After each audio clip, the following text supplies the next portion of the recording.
our people in the hands of God, in the ways of God. Remember the children of Israel. They live a righteous life while Joshua lived, who knew the works of God, who followed the works of God. And the generation that lived in the times of Joshua, who also followed God. But what happened? There arose a generation that did not know God. How that happened? Somewhere along the line, righteous people have failed to pass on the spiritual legacy to their children. And we today must learn from that lesson. It's important that we pass on our spiritual heritage to our children. If we don't, there will arise a generation that do not know God. And a generation that do not know God will serve other gods and bring in damnation. It is a call for us today to pass on this legacy, this spiritual legacy to our children. Let the schools know it. Let the community know it. Let everybody know it. It's important that we focus again on passing on spiritual legacy. Let us know God for ourselves, and let us pass on the knowledge of our God to our children and to their children. This I pray in Jesus' name. Father, today I pray, even as this reading continue to minister to the young and old, continue to minister to our leaders, that we continue to pass on the legacy, so that a generation will not arise who do not know God. But help us, oh God, to pass on this legacy now more than ever. This I pray in Jesus' name. Amen and amen. The book of Judges continue. Chapter 11. Now Jephthah the Gileadite was a mighty man of valor, and he was the son of an harlot. And Gilead begat Jephthah. And Gilead's wife bare him sons, and his wife's sons grew up, and they thrust out Jephthah, and said unto him, Thou shalt not inherit in our father's house, for thou art the son of a strange woman. Then Jephthah fell from his brethren, and dwelt in the land of Tob. And there were gathered vain men of Jephthah, and went out with him. And it came to pass in process of time that the children of Ammon made war against Israel. And it was so that when the children of Ammon made war against Israel, the elders of Gilead went forth to fetch Jephthah out of the land of Tob.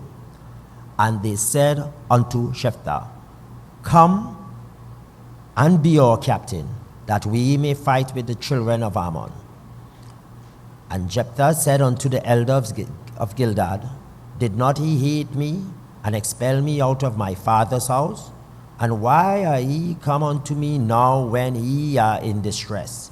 And the elders of Gilead said unto Jephthah, Therefore we turn again to thee now, that thou mayest go with us and fight against the children of Ammon, and be our head over all the inhabitants of Gilead.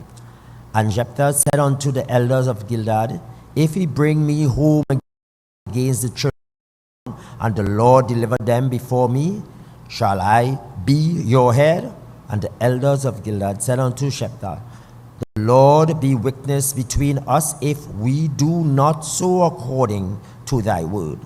Then Jephthah went with the elders of Gilead, and the people made him head of the captain over them. And Jephthah uttered all his words before the Lord in Mizpah. And Jephthah judged unto the king of the children of Ammon, saying, What hast thou do to me? Thou art come against me to fight in my land. And the king of the children of Ammon answered unto the messenger of Jephthah, Because Israel took away my land when they came up out of Egypt, and Anon, even unto Jabesh and unto Jordan. Now therefore restore those lands again peacefully. And Jephthah sent messengers again unto the king of the children of Ammon, and said unto him, Thus said Jephthah, Israel took not away the land, nor the land of the children of Ammon. But when Israel came up from Egypt, and walked through the wilderness unto the Red Sea, and came to Kadesh. Then Israel sent messengers unto the king of Edom, saying, Let me, I pray thee, pass through thy land. But the king of Edom would not hearken thereof. And in like manner they sent unto the king of Moab, but he would not consent. And Israel abode in Kadesh. Then they went along through the wilderness, and compassed the land of Edom and the land of Moab, and came by the east side of the land of Moab, and pitched on the other side of Arnon, but came not with the borders of Moab, was the border. And Israel sent messengers unto Shecon, king of the Amorites, king of Heshbon, and Israel said unto him, Let us pass, we pray thee, through into my place. But Sihon trusted not Israel to pass. But Sihon gathered his together, pitched in Jahaz, and fought against Israel. And the Lord God of Israel delivered Sihon and all his people into the hands of Israel, and they smote them. So Israel possessed all the land of the Amorites, the inhabitants of that country. And they possessed all the coast of the Amorites, from Arnon even unto Jabesh, and from the wilderness even unto Jordan. So now the Lord God of Israel has dispossessed the Amorites from before his people Israel. And shouldest thou possess it? Will not thou possess that which Shemoth thy God giveth thee to possess? So whomsoever the Lord our God shall drive out before us, them will we possess. And now art thou anything better than Balak the son of Zippor, king of Moab? Did he ever strive against the Israelites, or did he even fight against them? While Israel dwelt in Heshbon and her towns, and Aroer and her towns, and in all the cities that be belong by coast of Arnon 300 years, why therefore did he not recover them within that time? Wherefore I have not sinned against thee, but thou doest me wrong to war against me. The Lord the judge be judged this day between the children of Israel and the children of Ammon. Howbeit the king of the children of Ammon hearkened not unto the words of Jephthah, which he sent them. Then the Spirit of the Lord came upon Jephthah, and he passed over Gilead and Manasseh, and passed over Mizpeh and Gilead, and from Mizpeh of Gilead he passed over unto the children of Ammon. And Jephthah vowed a vow unto the Lord, and said, If thou without fail deliver the children of Ammon into my hands, then it shall be that whatsoever cometh forth of the doors of my house to meet me, when I return in peace from the children of Ammon, shall surely be the Lord's, and I will offer it up for a burnt offering. So Jephthah passed over unto the children of Ammon to fight against them, and the Lord delivered them into his hands. And he smote them from Aroer until thou came Minnith, even 20 cities, and unto the plains of the vineyard with a great slaughter. Thus Ammon was subdued before the children of Israel. And Jephthah came to Mizpah unto his house, and behold, his daughter came out to meet him with timbrels and with dance, and she was his only child. He had neither son nor daughter. And it came to pass, when he saw her, that he rent his clothes and said, Alas, my daughter, thou hast brought me very low, and thou art one of them that trouble me. For I have opened my mouth unto the Lord, and I cannot go back. And she said unto him, My father, if thou hast opened thy mouth unto the Lord, do to me according to that which has proceeded out of thy mouth. For as much as the Lord has taken vengeance for thee and thy enemies, even of the children of Ammon. And she said unto her father, Let this thing be done for me. Let me alone 2 months, that I may go up and down upon the mountains and bewail my virginity, I and my fellows. And he said, Go. And he sent her away for 2 months, and she went with her companions and bewailed her virginity upon the mountains. And it came to pass at the end of 2 months that she returned unto her father, who did with her according to his vow which he had vowed, and she knew no man. And it was a custom in Israel that the daughter of Israel went yearly to lament the daughter of Jephthah the Gileadite 4 days in a year. And the men of Ephraim gathered together and went northwards and said unto Jephthah, Wherefore passest thou over to fight against the children of Ammon, and this not called us to go with thee? We will burn thy house upon thee with fire. And Jephthah said unto them, I and my people were at great strife with the children of Ammon, and when I called you, ye deliver me not out of their hands. And when I saw that he delivered me not, I put my life in my hands and passed over against the children of Ammon. And the Lord delivered them unto my hands. Wherefore then are ye come up unto me this day to fight against me? Then Jephthah gathered together all the men of Gilead and fought with Ephraim. And the men of Gilead smote Ephraim, because they said, Ye Gileadites are fugitive of Ephraim among the Ephraimites and among Manassites. And the Gileadites took the passage of Jordan before the Ephraimites. And it was so that when the Ephraimites which were escaped said, Let me go over, that the men of the Gilead said unto him, Art thou an Ephraimite? If he said, Nay, then said they unto him, Say now Shibboleth. And he said, Sibboleth. And he could not frame to pronounce it right. Then they took him and slew him at the passages of Jordan. And there fell at that time of the Ephraimites 42,000.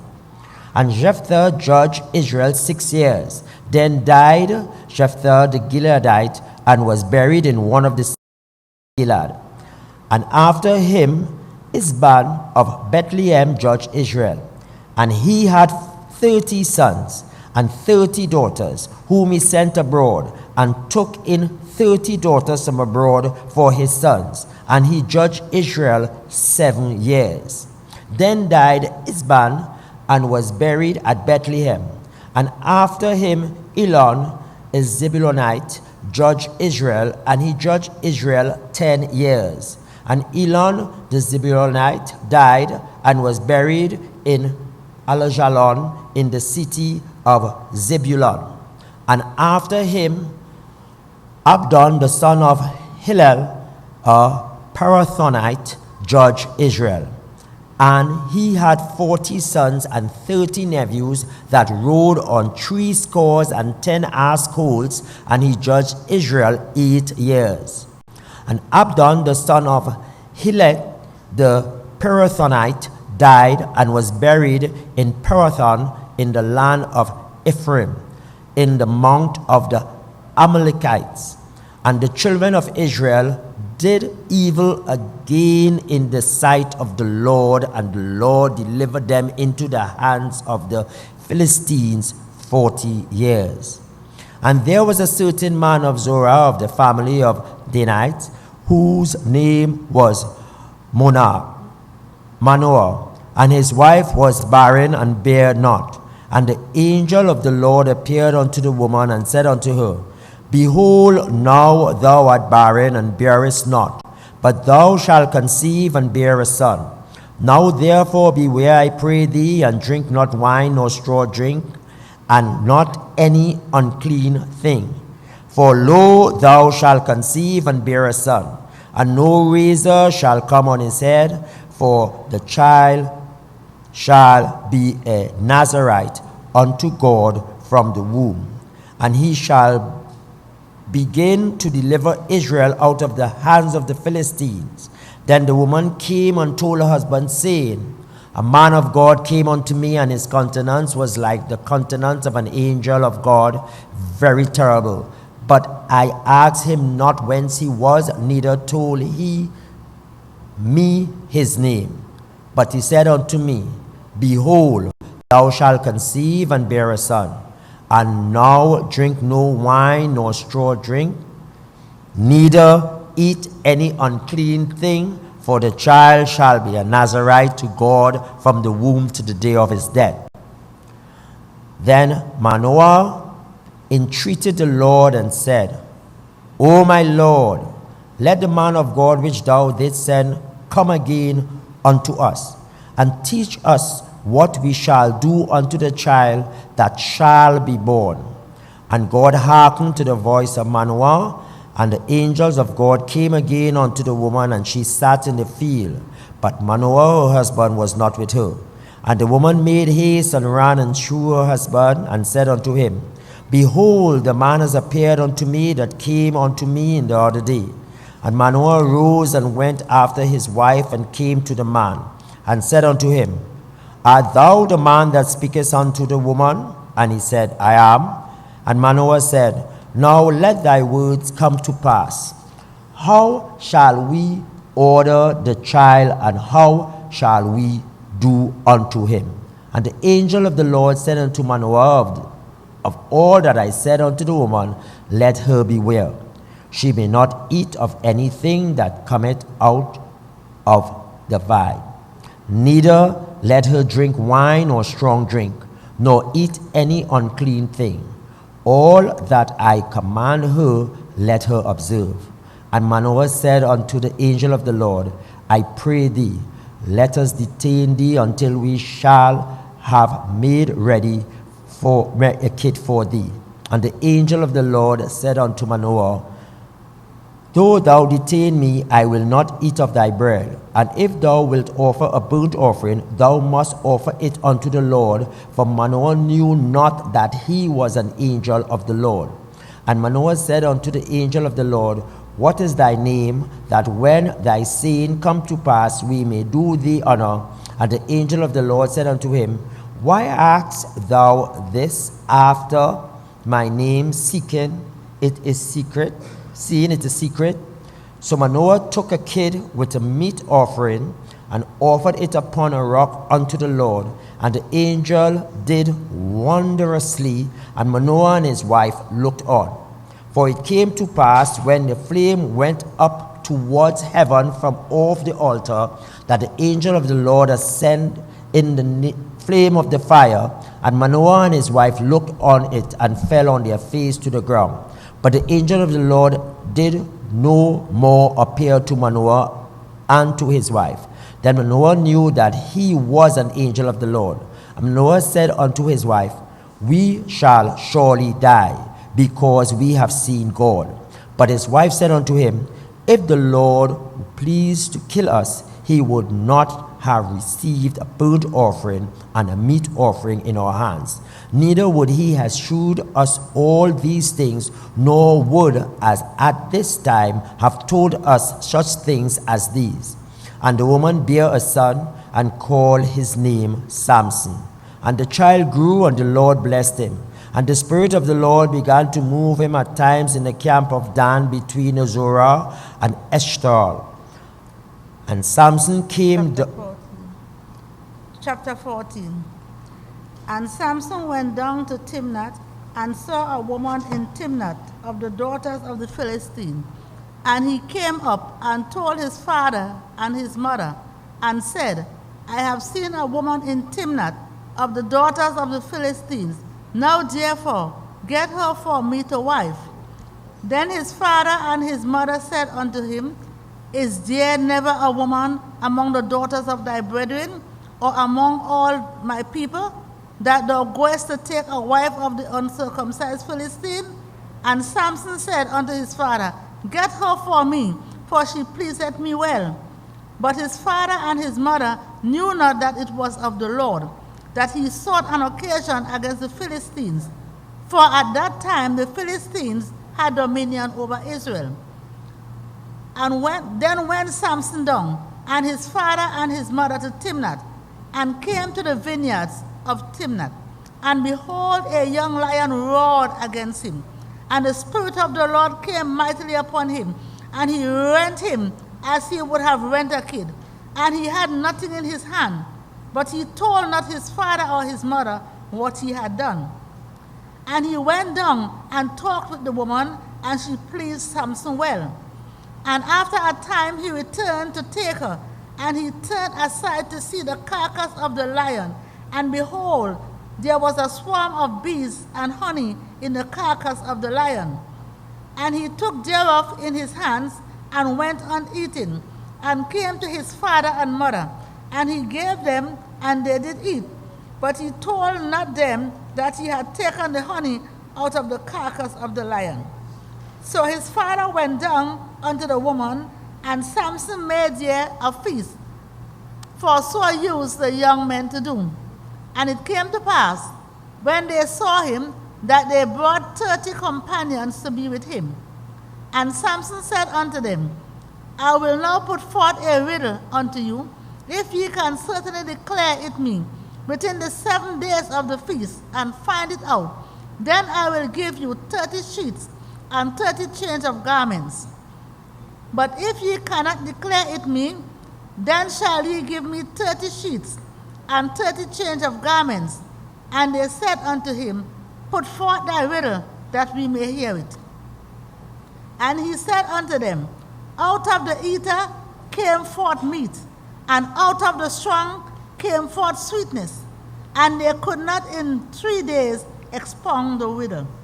And it came to pass on the 7th day, that they said unto Samson's wife, Entice thy husband, that he may declare unto us the riddle, lest we burn thee and thy father's house with fire. Have ye called us to take that we have? Is it not so? And Samson's wife wept before him, and said, Thou dost but hate me, and lovest me not. Thou hast put forth a riddle unto the children of my people, and hast not told it me. And he said unto her, Behold, I have not told it my father nor my mother, and shall I tell it thee? And she wept before him, and 7 days, while their feast lasted. And it came to pass on the 7th day, that he told her, because she lay sore upon him. And she told the riddle to the children of her people. And the men of the city said unto him on the 7th day, before the sun went down, What is sweeter than honey? And what is stronger than a lion? And he said unto them, If ye had not plowed with my heifer, ye had not found out my riddle. And the Spirit of the Lord came upon him, and he went down to Askelon, and slew 30 men of them, and took their spoil, and gave change of garments unto them, which expounded the riddle. And his anger was kindled, and he went up to his father's house. But Samson's wife was given to his companion, whom he had used as his friend. Chapter 15. But it came to pass, within a while after, in the time of wheat harvest, that Samson visited his wife with a kid. And he said, I will go into my wife into the chamber. But her father would not suffer him to go in. And her father said, I verily thought that thou hadst utterly hated her. Therefore I gave her to thy companion. Is not her younger sister fairer than she? Take her, I pray thee, instead of her. And Samson said concerning them, Now shall I be more blameless than the Philistines, though I do them a displeasure. And Samson went and caught 300 foxes, and took firebrands, and turned tail to tail, and put a firebrand in the midst between 2 tails. And when he had set the brands on fire, he let them go into the standing corn of the Philistines, and burnt up both the stalks and also the standing corn with the vineyards and olives. Then the Philistines said, Who had done this? And they answered, Samson, the son-in-law of the Timnite, because he had taken his wife and given her to his companion. And the Philistines came up and burned her and her father with fire. And Samson said unto them, Though ye have done this, yet will I be avenged of you, and after that I will cease. And he smote them hip and thigh with a great slaughter. And he went down and dwelt in the top of the rock Ephraim. Then the Philistines went up and pitched in Judah, and spread themselves in Lehi. And the men of Judah said, Why are ye come up against us? And they answered, To bind Samson are we come up, to do to him as he had done to us. Then 3,000 men of Judah went to the top of the rock, Ephraim, and said to Samson, Knowest thou not that the Philistines are rulers over us? What is this that thou hast done unto us? And he said unto them, As they did unto me, so have I done unto them. And they said unto him, We are come down to bind thee, that we may deliver thee into the hand of the Philistines. And Samson said unto them, Swear unto me that ye will not fall upon me yourselves. And they spake unto him, saying, No, but we will bind thee fast and deliver thee into their hand. But surely we will not kill thee. And they bound him with 2 new cords, and brought him up from the rock. And when he came unto Lehi, the Philistines shouted against him, and the Spirit of the Lord came mightily upon him, and the cords that were upon his arms became as flax that was burnt with fire, and his bands loose from off his hands. And he found a new jawbone of an ass, and put forth his hand, and took it, and slew 1,000 men therewith. And Samson said, With the jawbone of an ass, heaps upon heaps, with the jaw of an ass have I slain 1,000 men. And it came to pass, when he had made an end of speaking, that he cast away the jawbone out of his hand, and called that place Ramath Lehi. And he was sore athirst, and called on the Lord, and said, Thou hast given this great deliverance into the hand of thy servant, and now shall I die for thirst, and fall into the hand of the uncircumcised? But God clave an hollow place that was in the jaw, and there came water thereout. And when he had drunk, his spirit came again, and he revived. Wherefore he called the name thereof En-Hakkore, which is in Lehi unto this day. And he judged Israel in the days of the Philistines 20 years. Chapter 16. Then went Samson to Gaza, and saw there an harlot, and went in unto her. And it was told the Gazarite, saying, Samson is come hither. And they compassed him in, and laid wait for him all night in the gate of the city, and were quiet all the night, saying, In the morning, when it is day, we shall kill him.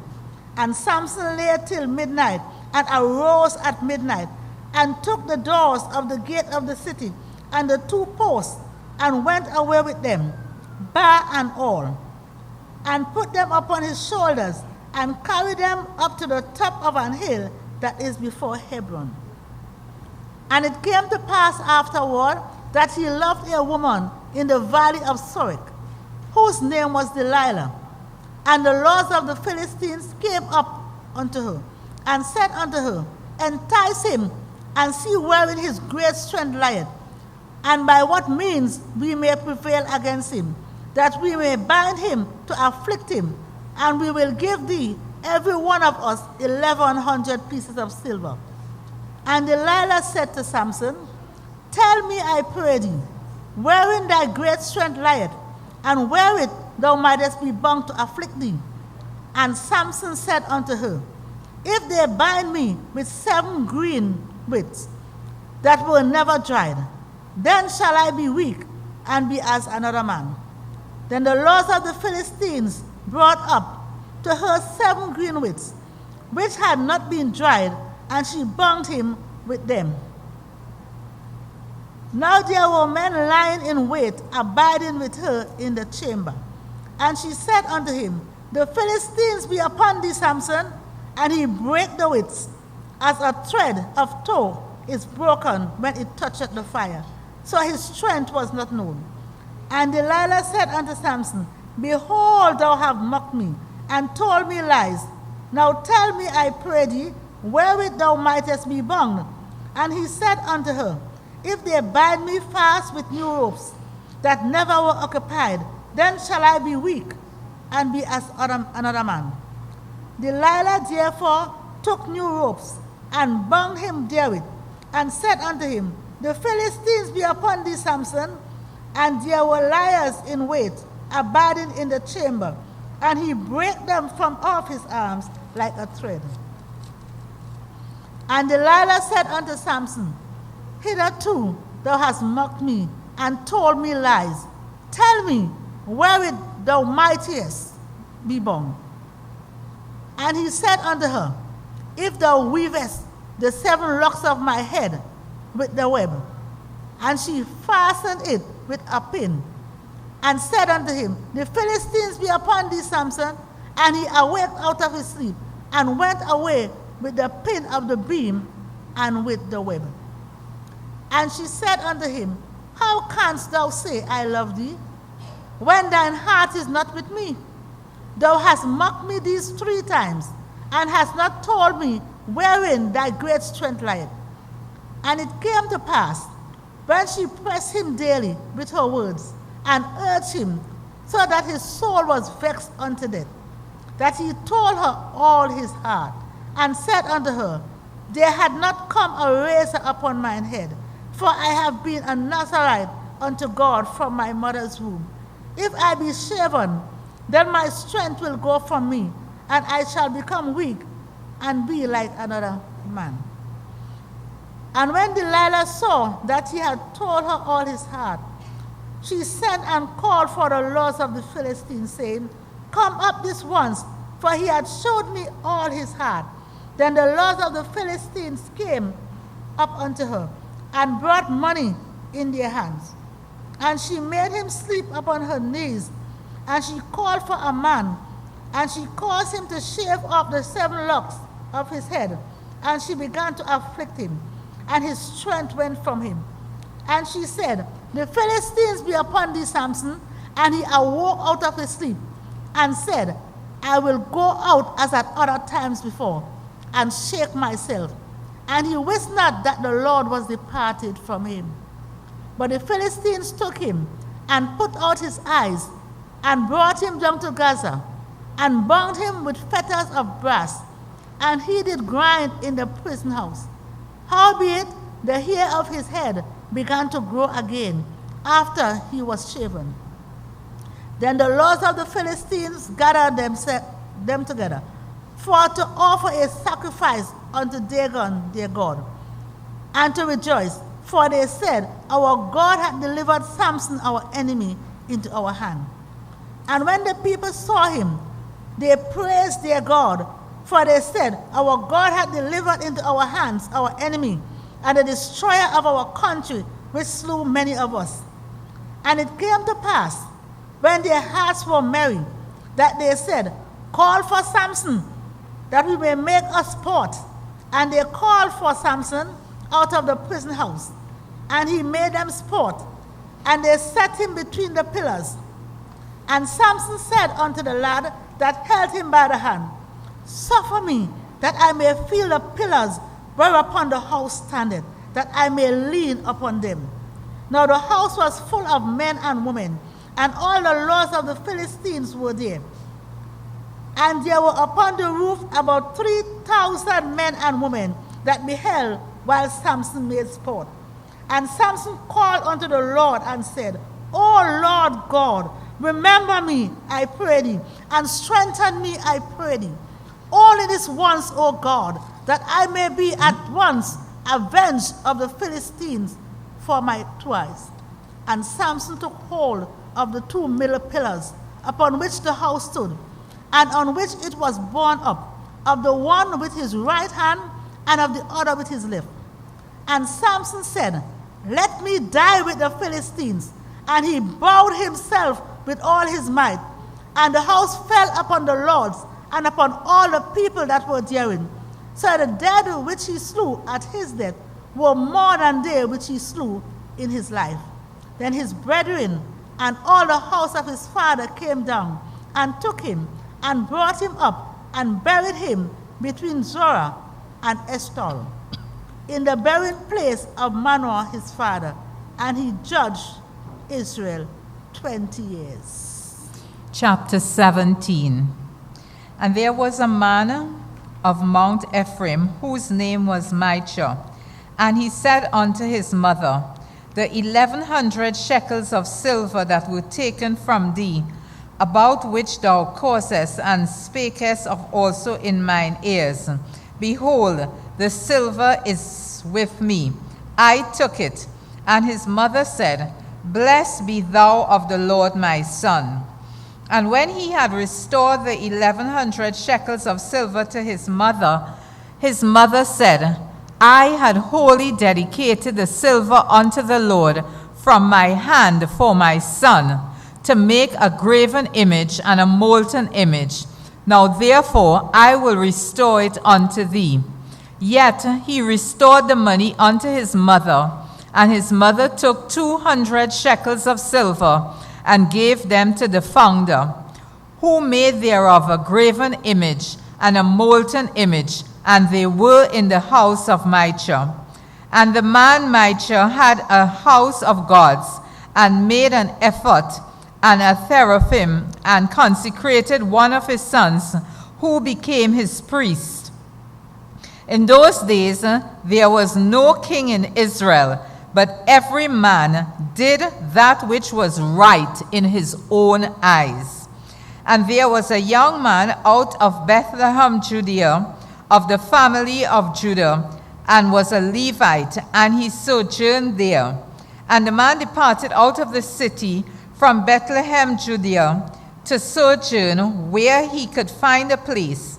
And he came to Mount Ephraim, to the house of Micah, as he journeyed. And Micah said unto him, Whence comest thou? And he said unto him, I am a Levite of Bethlehem, Judah, and I go to sojourn where I may find a place. And Micah said unto him, Dwell with me, and be unto me a father and a priest, and I will give thee 10 shekels of silver by the year, and a suit of apparel and thy victuals. So the Levite went in. And the Levite was content to dwell with the man, and the young man was unto him as one of his sons. And Micah consecrated the Levite, and the young man became his priest, and was in the house of Micah. Then said Micah, Now know I that the Lord will do me good, seeing I have a Levite to my priest. Chapter 18.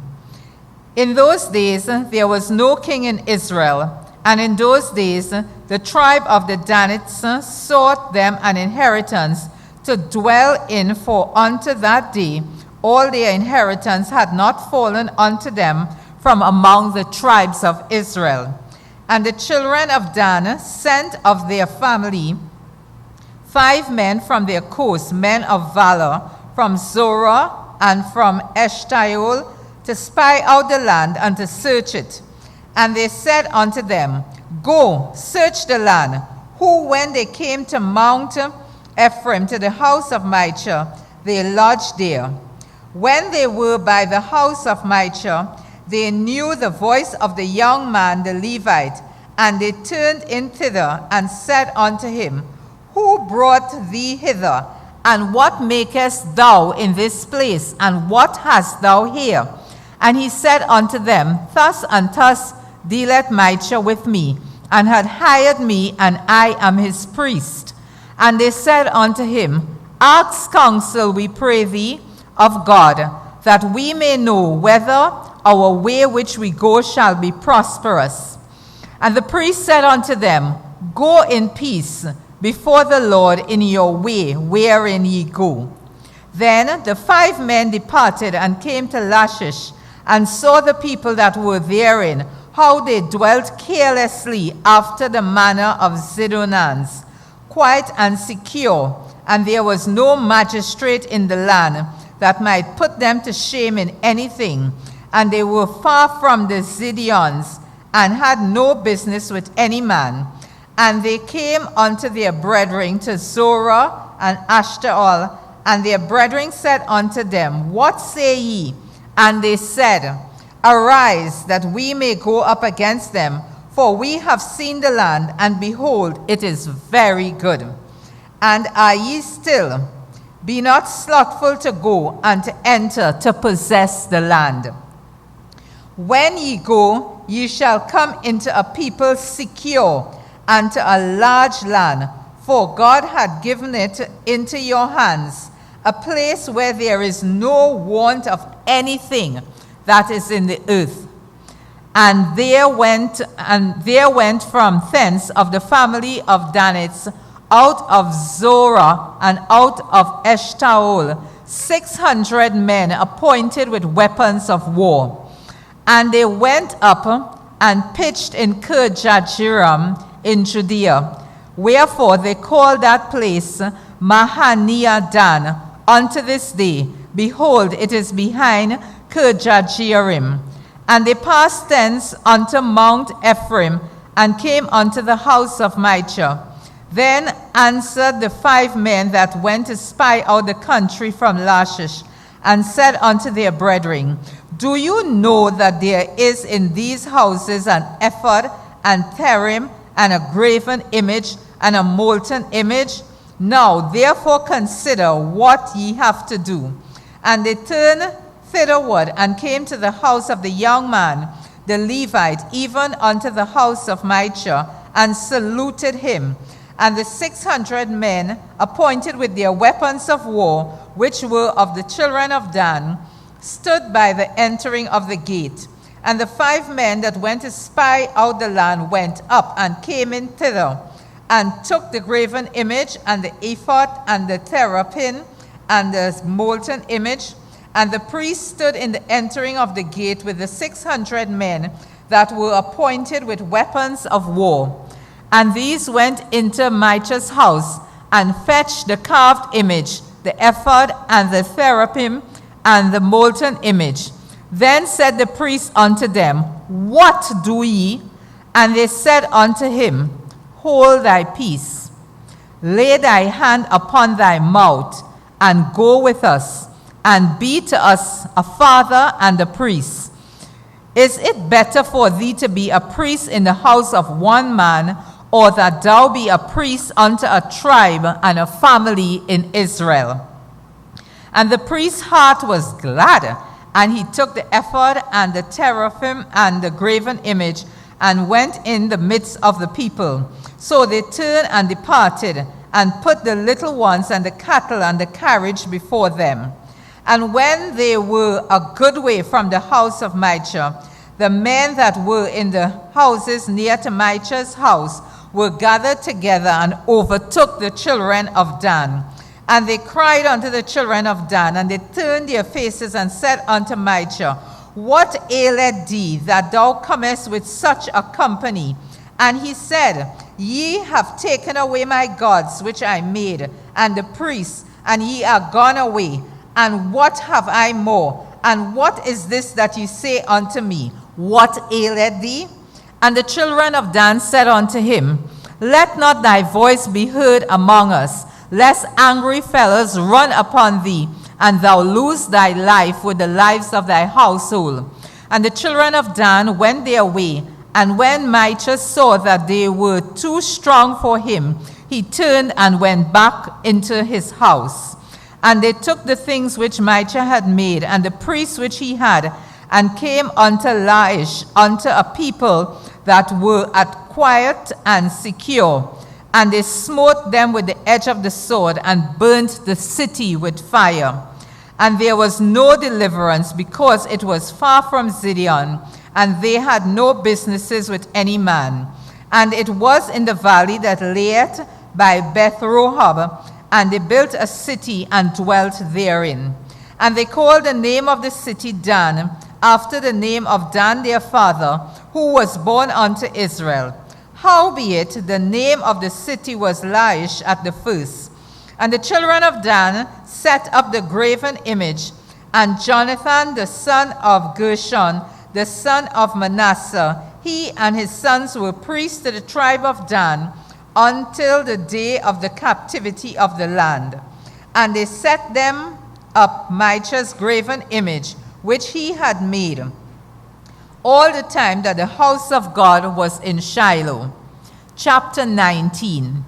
And it came to pass in those days, when there was no king in Israel, that there was a certain Levite sojourning on the side of Mount Ephraim, who took to him a concubine out of Bethlehem, Judah. And his concubine played the whore against him, and went away from him unto her father's house to Bethlehem, Judea, and was there 4 whole months. And her husband arose and went after her, to speak friendly unto her, and to bring her again, having his servant with him, and a couple of asses. And she brought him into her father's house. And when the father of the damsel saw him, he rejoiced to meet him. And his father-in-law, the damsel's father, retained him, and he abode with him 3 days. So they did eat and drink and lodged there. And it came to pass on the 4th day, when they arose early in the morning, that he rose up to depart.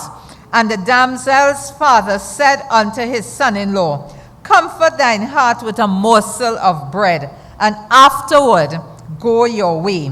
And they sat down and did eat and drink, both of them together. For the damsel's father had said unto the man, Be content, I pray thee, and tarry all night, and let thine heart be merry.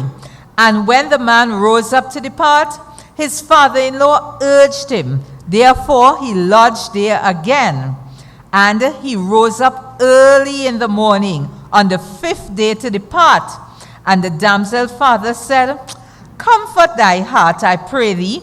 And they tarried until afternoon, and they did eat, both of them.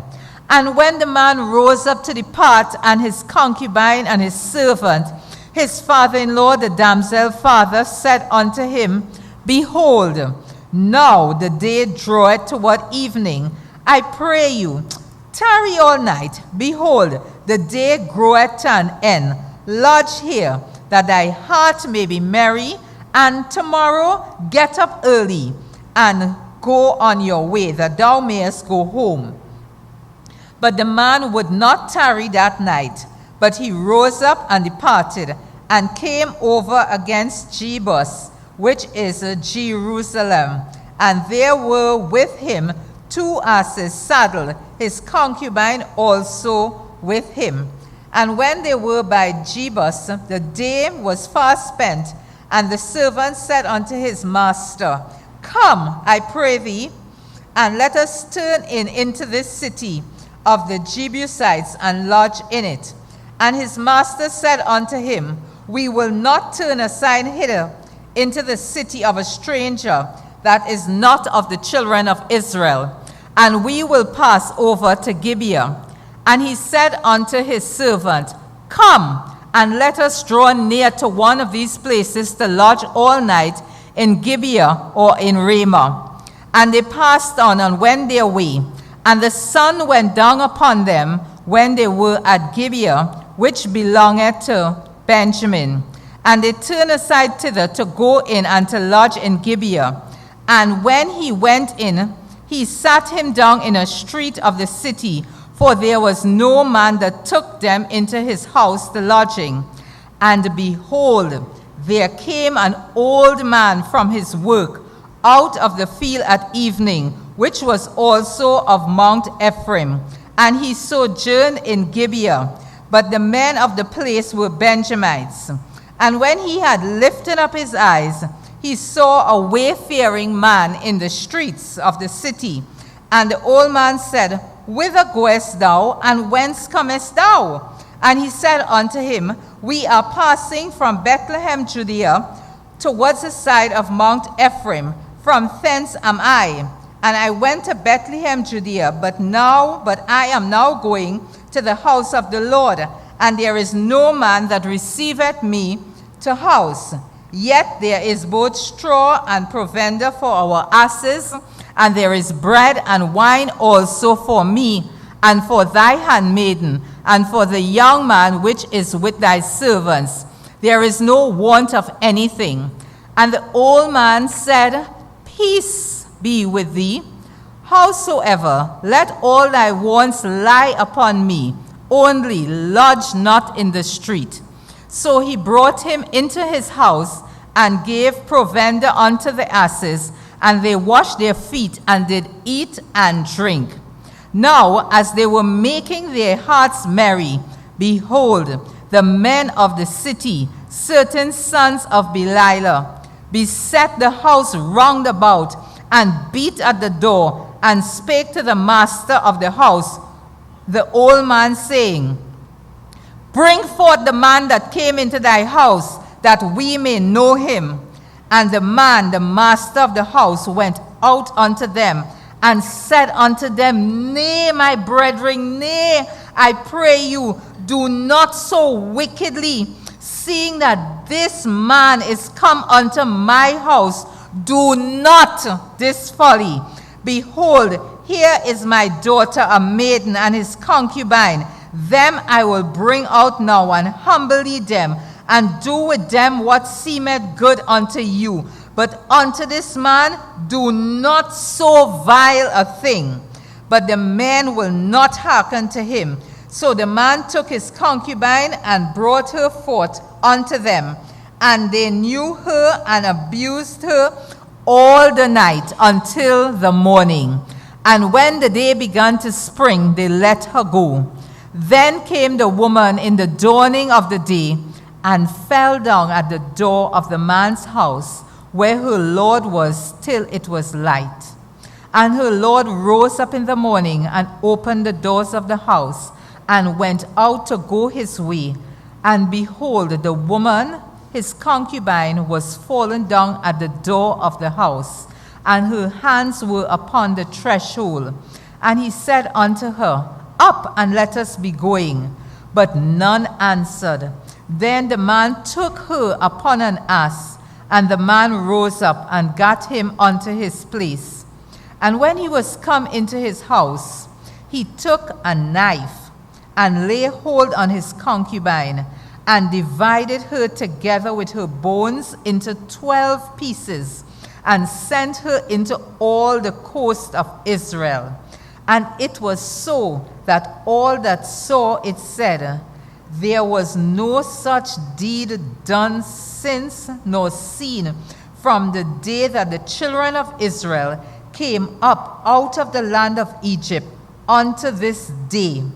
Consider of it, take advice, and speak your minds. Chapter 20.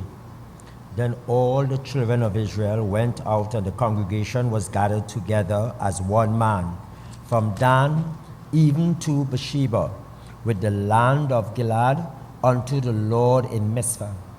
And the chief of all the people, even of all the tribes of Israel, presented themselves in the assembly of the people of God, 400,000 footmen that drew sword. Now the children of Benjamin heard that the children of Israel were gone up to Mizpah. Then said the children of Israel, Tell us, how was this wickedness? And the Levites, the husband of the woman that was slain, answered and said, I came into Gilead, that belongeth to Benjamin, I and my concubine, to lodge. And the men of Gilead rose against me, and beset the house round about upon me by night, and thought to have slain me and my concubine, have they forced that she is dead. And I took my concubine, and cut her in pieces, and sent her throughout all the country of the inheritance of Israel, for they have committed lewdness and folly in Israel. Behold, ye are all children of Israel, give her your advice and counsel. And all the people arose as one man, saying, We will not any of us go to his tent, neither will we any of us turn into his house. But now this shall be the thing which he will do to the Gideon, we will go up by lot against it, and we will take 10 men of 100 throughout all the tribe of Israel, and 100 and of 1,000 and 1,000 out of 10,000 to fetch victuals for the people, that they may do when they come to Gilead of Benjamin, according to all the folly that they have wrought in Israel. So all the men of Israel would gather against the city, knit together as one man. And the tribes of Israel sent men throughout all the tribes of Benjamin, saying, What wickedness is this that is done among you? Now therefore deliver us the men, the children of Belial, which are in Gibeah, that we may put them to death and put away evil from Israel. But the children of Benjamin would not hearken to the voice of their brethren, the children of Israel. But the children of Benjamin gathered themselves together out of the cities unto Gibeah to go out to battle against the children of Israel. And the children of Benjamin were numbered at that time out of the cities 26,000 men that drew sword, beside the inhabitants of Gibeah, which were numbered 700 chosen men. Among all this people there were 700 chosen men left-handed. Every one could sling stones at a hair's breadth and not miss. And the men of Israel besides Benjamin were numbered 400,000 men that drew swords. All these were men of war. And the children of Israel rose and went up to the house of God and asked counsel of God and said, Which of us shall go up first to the battle against the children of Benjamin? And the Lord said, Judah shall go up first. And the children of Israel rose up in the morning and encamped against Gibeah. And the men of Israel went out to battle against Benjamin. And the men of Israel put themselves in array to fight against them at Gibeah. And the children of Benjamin came forth out of Gibeah and destroyed down to the ground of the Israelites that day 22,000 men. And the people, the men of Israel, encouraged themselves and set their battle again in array in the place where they put themselves in array the first day. And the children of Israel went up and wept before the Lord until evening, and asked counsel of the Lord, saying, Shall I go up against battle against the children of Benjamin, my brother? And the Lord said, Go up against him. And the children of Israel came near again the children of Benjamin the second day. And Benjamin went forth against them out of Gibeah the second day, and destroyed down to the ground of the children of Israel again 18,000 men. All these drew the sword. Then all the children of Israel and all the people went up and came unto the house of God and wept, and sat there before the Lord, and fasted that day until evening, and offered burnt offering and peace offering before the Lord. And the children of Israel inquired of the Lord, for the ark of the covenant of the God was there in those days. And the Phinehas, the son of Eleazar, the son of Aaron, stood before it in those days, saying, Shall I yet again go out to battle against the children of Benjamin, my brother, or shall I cease? And the Lord said, Go up, for tomorrow I will deliver them into thy hands. And Israel set lairs in wait round about Gilead. And the children of Israel went up against the children of Benjamin on the third day, and put themselves in array against Gibeah as at other times. And the children of Benjamin went out against the people, and were drawn away from the city. And they began to smite of the people, and kill, as at other times, in the highways, of which one goeth up to the house of God, and the other to Gibeah in the field, about 30 men of Israel. And the children of Benjamin said, They are smitten down before us, as at the first. But the children of Israel said, Let us flee and draw them from the city unto the highways. And all the men of Israel rose up out of their place and put themselves in array at Belathmah. And the layers in wait of Israel came forth out of their places, even out of the meadows of Gibeah. And there came against Gibeah 10,000 chosen men out of all Israel, and the battle was sore. But they knew not that evil was near them. And the Lord smote Benjamin before Israel, and the children of Israel destroyed of the Benjaminites that day 25,100 men. All these drew sword.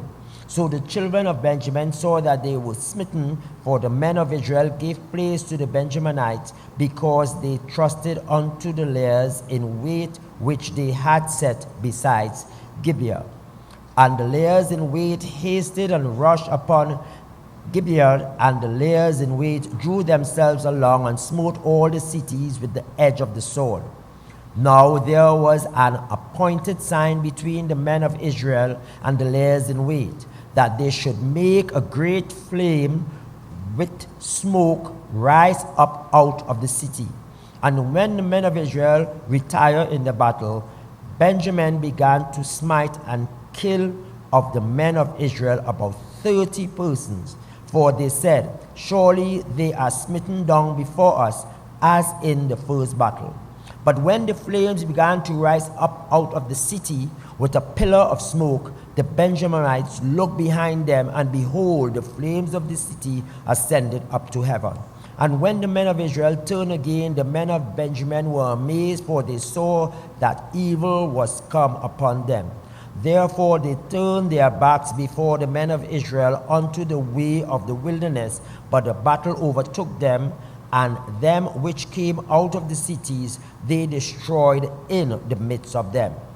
Thus they enclosed the Benjaminites round about, and chased them, and trod them down with ease over against Gibeah towards the sunrising. And there fell Benjamin 18,000 men, all these were men of valor. And they turned and fled towards the wilderness unto the rock of Rimmon, and they gleaned of them in the highways 5,000 men, and pursued hard after them unto Gidom, and slew 2,000 men of them. So that all which fell that day of Benjamin were 25,000 men that drew the sword. All these were men of valor.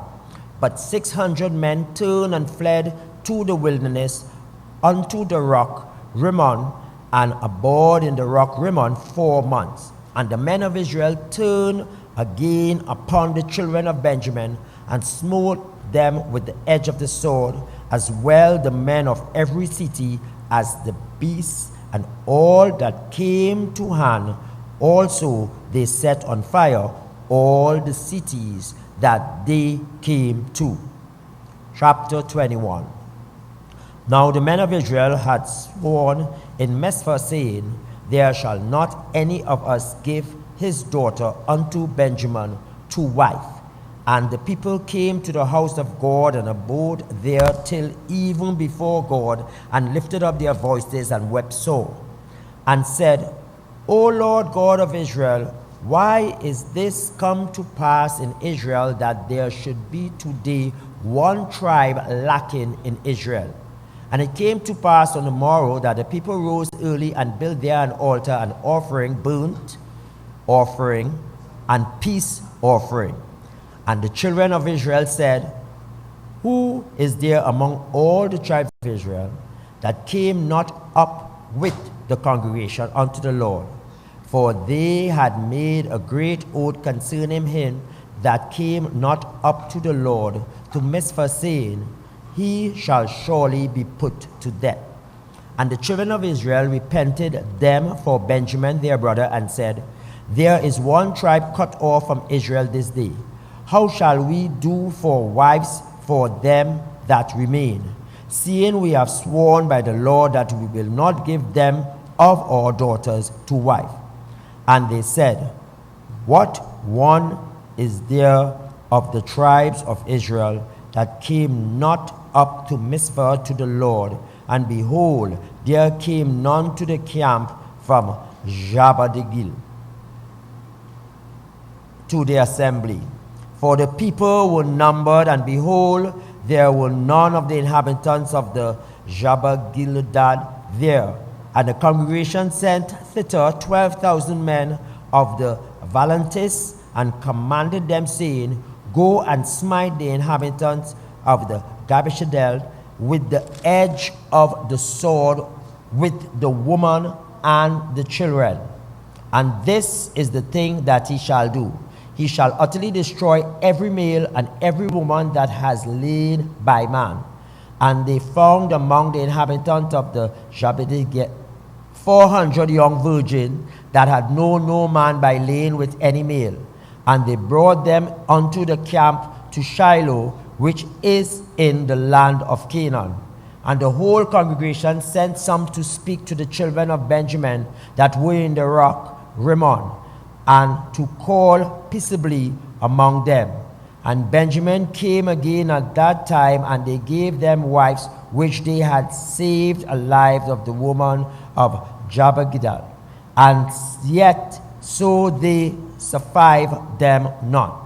And the people repented them from Benjamin, because that the Lord had made a breach in the tribe of Israel. Then the elders of the congregation said, how shall we do for wives for them that remain, seeing the women are destroyed out of Benjamin?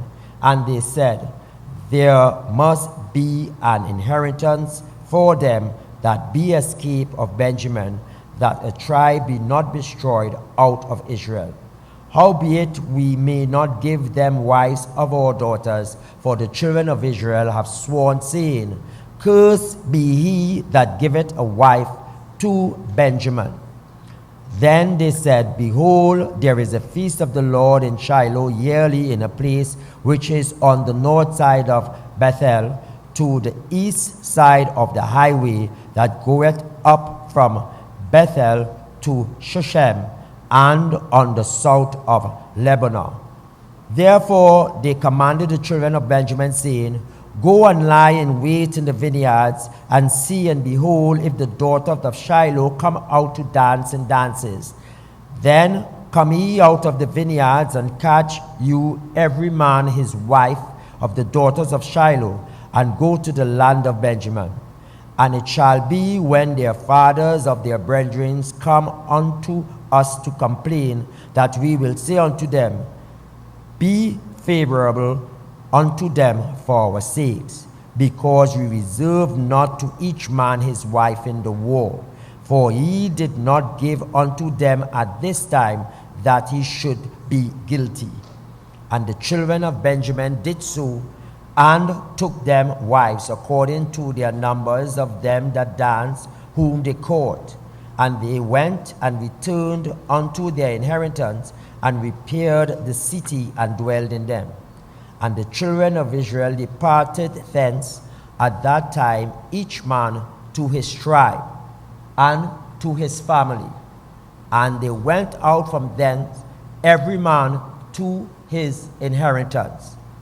In those days there was no king in Israel.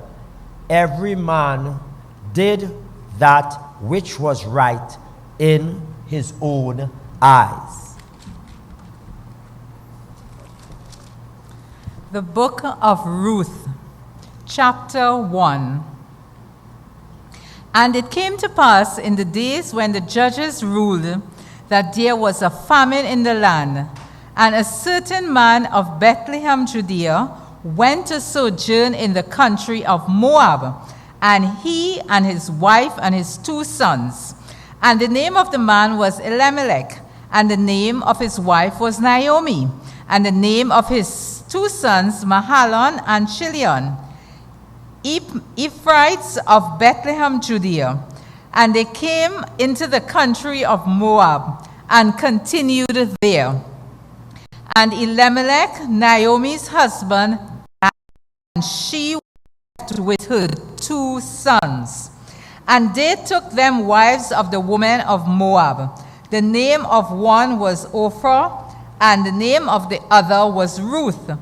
And there about 10. Mahlon and Chilion died also, both of them. And the woman was left of her 2 sons and her husband. Then she arose with her daughters-in-law, that she might return from the country of Moab. For she had heard in the country of Moab how that the Lord had visited his people in giving them bread. Wherefore she went forth out of the place where she was, and her 2 daughters-in-law with her. And they went on the way to return into the land of Judah. And Naomi said unto her 2 daughters-in-law, Go, return each to her mother's house. The Lord deal kindly with you, as ye have dealt with the dead and with me. The Lord grant you that ye may find rest, each of you in the house of her husband. Then she kissed them, and they lifted up their voice and wept. And they said unto her, Surely we will return with thee unto thy people. And Naomi said, Turn again, my daughters. Why will you go with me? Are there yet any more sons in my womb, that they may be your husbands? Turn again, my daughters. Go your way, for I am too old to have a husband. If I should say I have hope, if I should have a husband also tonight, and should also bear sons, would you tarry for them till they were grown? Will you stay for them from having husbands? Nay, my daughters, for it grieveth me such for your sakes, and that the hand of the Lord is gone out against me. And they lifted up their voice, and they wept again. And Ophrah kissed her mother-in-law, but Ruth clave unto her. And she said, Behold, thy sister-in-law is gone back unto her people and unto her gods. Return thou after thy sister-in-law. And Ruth said, Entreat me not to leave thee, or to return from following after thee. For whithersoever thou goest, I will go, and where thou lodgest, I will lodge. Thy people shall be my people, and thy God my God. Where thou diest will I die, and there will I be buried. The Lord do so to me, and more also, if aught but death depart thee from me. And when she saw that she was steadfastly minded to go with her, then she left speaking unto her. So they two went until they came to Bethlehem. And it came to pass, when they were come to Bethlehem, that all the city was moved about them. And they said, Is this not Naomi? And she said unto them, Call me not Naomi, call me Mara, for the Almighty had dealt very bitterly with me. I went out full, and the Lord brought me home empty. Why then call me Naomi, seeing the Lord had testified against me, and the Almighty had afflicted me? So Naomi returned, and Ruth the Moabitess, her daughter-in-law, with her, which returned out of the country of Moab. And they came to Bethlehem in the beginning of the barley harvest. Chapter 2. And Naomi had a kinsman of her husband's, a mighty man of wealth of the family of Elimelech, and his name was Boaz. And Ruth the Moabitess said unto Naomi, Let me now go to the field and glean ears of corn after him in whose sight I shall find grace. And she said unto her, Go, my daughter. And she went and came and gleaned in the field after the reapers. And her hap was to light on a part of the field belonging unto Boaz, who was of the kindred of Elimelech. And behold, Boaz came from Bethlehem and said unto the reapers, The Lord be with you. And they answered him, The Lord bless thee. Then said Boaz unto his servant that was set over the reapers, Whose damsel is that? And the servant that was set over the reapers answered and said, It is the Moabitish damsel that came back with Naomi out of the country of Moab. And she said, I pray you, let me glean after the reapers among the sheaves. So she came and continued even from the morning until now, that she tarried a little in the house. Then said Boaz unto Ruth, Hearest thou not, my daughter? Go not to glean in another field, neither go hence, but abide here fast by my maidens. Let thy eyes be on the field that they do reap, and go thou after them. Have I not charged the young men that they shall not touch thee? And when thou art athirst, go into the vessels and drink of that which the young men have drawn. Then she fell on her face and bowed herself to the ground and said unto him, Why have I found grace in thine eyes? Why have I found grace in thy eyes, that thou shouldest take knowledge of me, seeing I am a stranger?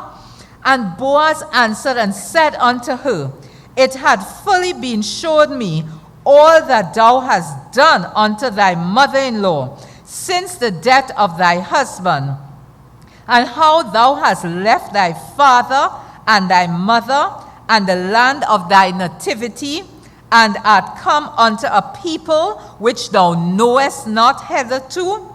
The Lord recompense thy work, and a full reward be given thee of the Lord God of Israel, under whose wings thou art come to trust. Then she said, Let me find favor in thy sight, my Lord, for that thou hast comforted me, and for that thou hast spoken friendly unto thy handmaiden, though I be not like unto one of thy handmaidens. And Boaz said unto her at mealtime, Come thou hither, and eat of the bread, and dip thy morsel in the vinegar. And she sat beside the reapers, and he reached her parched corn, and she did eat, and was sufficed, and left. And when she was risen up to glean, Boaz commanded his young men, saying, Let her glean among the sheaves, and reproach her not. And let some fall, also some of the handfuls on purpose for her, and leave them, that she may glean them, and rebuke her not. So she gleaned in the field until evening, and beat out that she had gleaned, and it was about an ephah of barley. And she took it up and went into the city, and her mother-in-law saw what she had gleaned, and she brought forth and gave to her, and she had reserved after she was sufficed. And her mother-in-law said unto her, Where hast thou gleaned today? And where wrougest thou? And blessed be he that did take knowledge of thee. And she showed her mother-in-law with whom she had wrought, and said, The man's name with whom I wrought today is Boaz. And Naomi said unto her daughter-in-law, Blessed be he of the Lord, who had not left off his kindness to the living and to the dead. And Naomi said unto her, The man is near of kin to us, one of our next kinsmen. And Ruth the Moabitess said, He said unto me also, Thou shalt keep fast by my young men until they have ended all my harvest. And Naomi said unto Ruth her daughter-in-law, It is good, my daughter, that thou go out with his maidens, that they meet thee not in any other field. So she kept fast by the maidens of Boaz to glean until the end of the barley harvest. and of wheat harvest, and dwelt with her mother-in-law. Chapter 3. Then Naomi, her mother-in-law, said unto her, My daughter, shall I not seek rest for thee, that it may be well with thee? And now, is not Boaz of our kindred, with whose maidens thou wast? Behold, he winnoweth barley tonight in the threshing floor. Wash thyself therefore, anoint thee, and put on raiment upon thee, and get thee down to the floor. But make not thyself known unto the man, until he shall have done eating and drinking. And it shall be, when he lieth down, that thou shalt mark the place where he shall lie, and thou shalt go in and uncover his feet, and lay thee down, and he will tell thee what thou shalt do. And she said unto her, All that thou sayest unto me, I will do. And she went down unto the floor, and did according to all that her mother-in-law bid her. And when Boaz had eaten and drunk, and his heart was merry, he went to lie down at the end of the heap of corn. And she came softly and uncovered his feet and laid her down. And it came to pass at midnight that the man was afraid and turned himself, and behold, a woman lay at his feet. And he said, Who art thou? What? Who art thou? And she answered, I am Ruth, thy handmaiden. Spread therefore thy skirt over thy handmaiden, for thou art a near kinsman. And he said, Blessed be thou of the Lord, my daughter, for thou hast shown more kindness in the latter end than at the beginning, inasmuch as thou followest not young men, whether poor or whether rich. And now, my daughter, fear not, I will do to thee all that thou requirest, for all the city of my people that know that thou art a virtuous woman. And now it is true that I am their nigh kinsman, howbeit there is a kinsman nearer than I. Tarry this night, and it shall be in the morning, that if he will perform unto thee the part of a kinsman, well, let him do the kinsman part. But if he will not do the part of a kinsman to thee, then will I do the part of the kinsman to thee. As the Lord liveth, lie down until the morning. And she lay at his feet until the morning, and she rose up before one could know another. And he said, Let it not be known that a woman came to the floor. Also he said, Bring the vial that thou hast upon thee, and hold it. And when she held it, he measured 6 measures of barley, and laid it upon her, and she went into the city. And when she came to her mother-in-law, she said, Who art thou, my daughter? And she told her all that the man had done to her. And she said, These 6 measures of barley gave he to me, for he said unto me, Go not empty-handed unto thy mother-in-law. Then she said, Sit still, my daughter, until thou know how the matter will fall. For the man will not rest until he have finished the thing this day. Chapter 4. Then went up Boaz up to the gate, and sat him down there.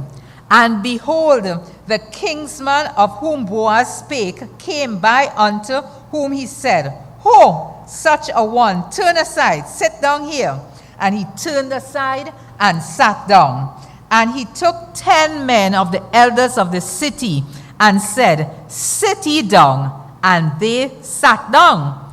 And he said unto the kinsman, Naomi, that is come again out of the country of Moab, selleth a parcel of land, which was our brother Elimelech's. And I thought to advertise thee, saying, Buy it before the inhabitants and before the elders of the people.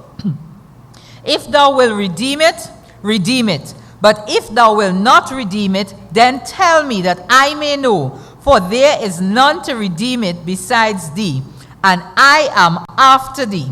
And he said, I will redeem it. Then said Boaz, What day thou buyest the field of the hand of Naomi, thou must buy it also of Ruth the Moabitess, the wife of the dead, to raise up the name of the dead upon his inheritance. And the kinsman said, I cannot redeem it for myself, lest I mar my own inheritance. Redeem thou it, my right to thyself, for I cannot redeem it. Now this was the manner in former time in Israel concerning redeeming and concerning changing for to conform all things. A man plucked off his shoe and gave it to his neighbor, and this was a testimony in Israel. Therefore the kinsman said unto Boaz, Buy it for thee. So he drew off his shoe. And Boaz said unto the elders and unto all the people, Ye are witnesses this day that I all and all that was and Mahala, the hand of Naomi. Moreover, Ruth the Moabitess, the wife of Mahlon, have his wife to raise up the name of the dead upon his inheritance, that the name of the dead be not corrupted. And from the gate of his ye are witnesses this day. And all the people that were in the gate and the elders said, We are witnesses. The Lord make this woman that is come unto thine house like Rachel, which too did build the house of Israel. And do thou worthily in Ephraim, and be famous in Bethlehem. And let thy house be like the house of Perez, which Tamar brought unto Judah, of the seed which the Lord shall give thee of this one. So Boaz took Ruth, and she was, and when he went in unto her, the Lord gave her conception, and she bare a son. And the woman said to Naomi, Blessed be the Lord, which had not left thee this day without a kinsman, that his name may be famous in Israel. And he shall be unto thee a restorer of thy life, and a nourisher of thy old age. For thy daughter-in-law, which loveth thee, which is better to thee than 7 sons, had borne him. And Naomi took the child, and laid him in her bosom, and became nurse unto it. And the woman, her neighbors, gave it a name, saying, There is a son born to Naomi, and they called his name Obed. He is of Jesse, father of David. Now these are the generations of Pharez. Pharez begot Hezron, and Hezron begot Ram, and Ram begot Amminadab, and Amminadab begot Nahshon, and Nahshon begot Salmon, and Salmon begot Boaz, and Boaz begot Obed, and Obed begot Jesse, and Jesse begot David. 1 Samuel chapter 1. Now there was a certain man of Ramathuzim, of Mount Ephraim, and his name was Elkanah, the son of Jeroham, the son of Elu, and the son of Tohu, the son of Zaphu, and Ephraim. And he had 2 wives. The name of one was Hannah, and the name of the other Peninnah. And Peninnah had children, but Hannah had no children. And this man went up out of the city yearly to worship and to sacrifice unto the Lord of hosts in Shiloh. And the two sons of Eli, Hophni and Phinehas, the priests of the Lord, were there. And when the time was that Elkanah offered, he gave to him Peninnah his wife, and to all her sons and her daughters portion. And unto Hannah he gave a worthy portion, for he loved Hannah. But the Lord had shut up her womb, and her adversary also provoked her sore, for to make her fret, because the Lord had shut up her womb.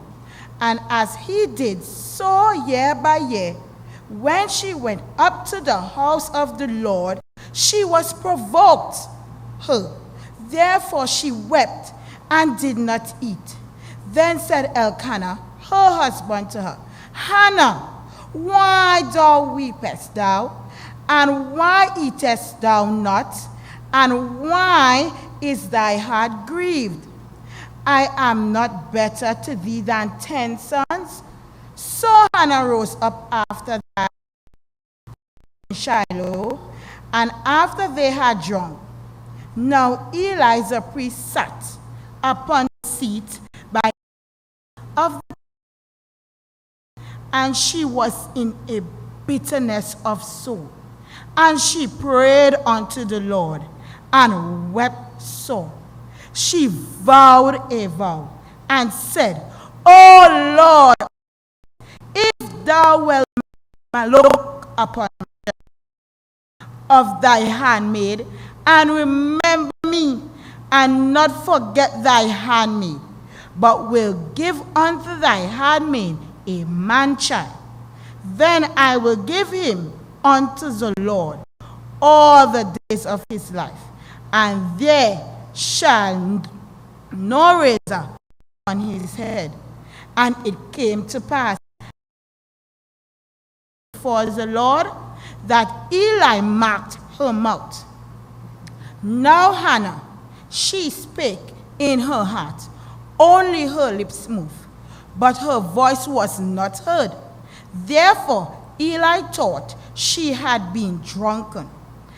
And Eli said unto her, How long thou be drunken? Put away thy wine from thee. And Hannah answered and said, No, my Lord, I am a woman of a sorrowful spirit. I have drunk neither wine nor strong drink, but I have poured out my soul before the Lord. Count not thy handmaid for a for out of the abundance and grief I have spoken hitherto. Then Eli answered and said, Go in peace, and the God of Israel grant thee that thou hast asked of him. And she said, Let thy handmaid find grace in thy sight.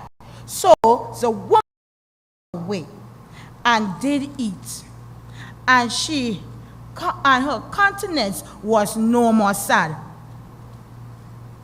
And they rose up in the morning early and worshipped before the Lord, and returned and came to their house of Ramah. And Hannah his wife, and the Lord remembered her. Therefore it came to pass, when the time was come about her, after Hannah had conceived, that she bare a son, and called his name Samuel, saying, Because I have asked him of the Lord. And the man Elkanah and all his house went up to offer unto the Lord the yearly sacrifice and his vow. But Hannah went not up, for she said unto her husband, I will not go up until the child has been weaned, and then I will bring him. that he may appear before the Lord and there abide forever. And Elkanah her husband said unto her, do what seemeth thee good. Tarry until you have weaned him. Only the Lord establish his word. So the woman abode, and gave her son suck until she weaned him.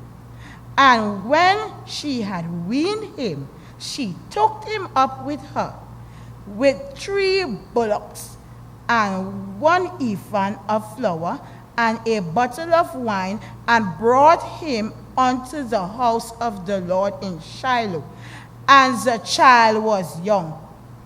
And they slew the bullocks, and brought the child to Eli. And she said, O my Lord, as thy soul liveth, my Lord, I am the woman that stood by thee here, praying unto the Lord.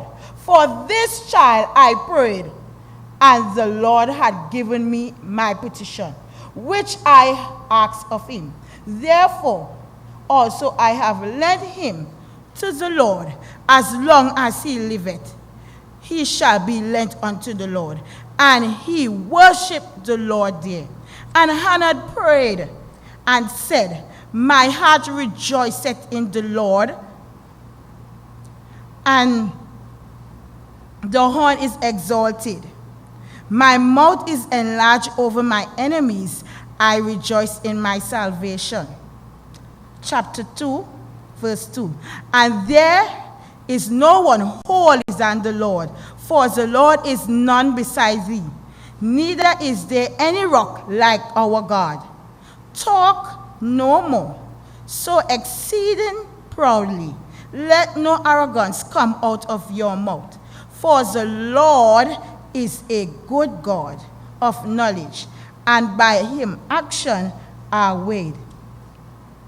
The bow of the mighty men are broken. They that stumble are gripped with strength. They that were full have hired out themselves for bread, and they had that were hungry ceased, so that the barren had borne 7, and she had many children, is waxed feeble. The Lord killeth and maketh alive.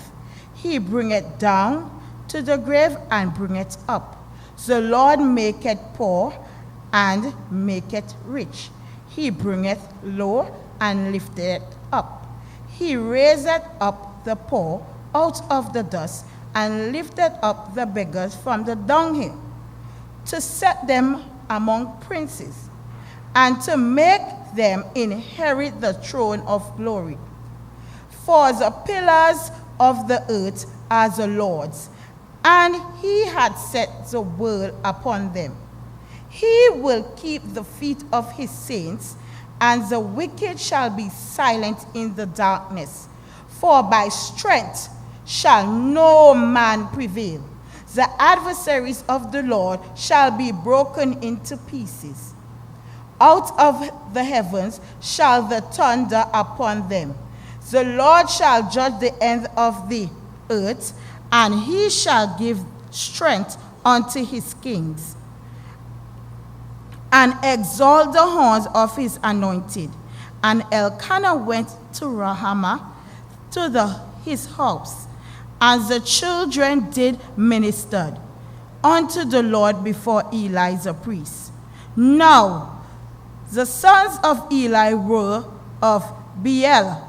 They knew not the Lord. And the priest's custom with the people was that when any man offered sacrifice, the priest's servants came, whilst the flesh was in seething, with the flesh hook of the 3 teeth in the hand. And he stuck into the pan, or kettle, or cauldron, or pot, all that the flesh hook brought up. The priest took for himself. So they did in Shiloh unto all the Israelites that came thither. Also before they burnt the fat, the priest's servants came and said to the man that sacrificed, give flesh to roast for the priest, for he will not have soothed the flesh of thee, but raw. And if any man said unto him, let them not fail to burn the fat presently, and then take as much as they so desire it, then he would answer him, nay, but thou shalt give it me now, and if not, I will take it by force. Wherefore the sin of the young men was very great before the Lord, for men abhorred the offering of the Lord. But Samuel ministered before the Lord, being a child girded with a linen ephod. Moreover, his mother made him a little coat, and brought it to him from year to year, when she came up with her husband to offer the yearly sacrifice. And Eli blessed Elkanah and his wife, and said, the Lord give thee seed of this woman for the loan which is lent to the Lord. And when they went unto their own home, and the Lord visited Hannah, and saw that she conceived, and bare 3 sons and 2 daughters. And the child Samuel grew before the Lord. Now Eli was very old, and heard all that his son did unto all Israel, and how they laid with the woman that assembled at the door of the tabernacle of the congregation. And he said unto them, why do such things? For I hear of your evil dealings by all these people. Nay, my sons, for it is no good report that I hear. Ye make the Lord's people to transgress. If one man sin against another, the judge shall judge him. But if a man sin against the Lord, who shall entreat for him? Notwithstanding, they hearken not unto the voice of their father, because the Lord would slay them. And the child Samuel grew on and was in favor, both with the Lord and also with men.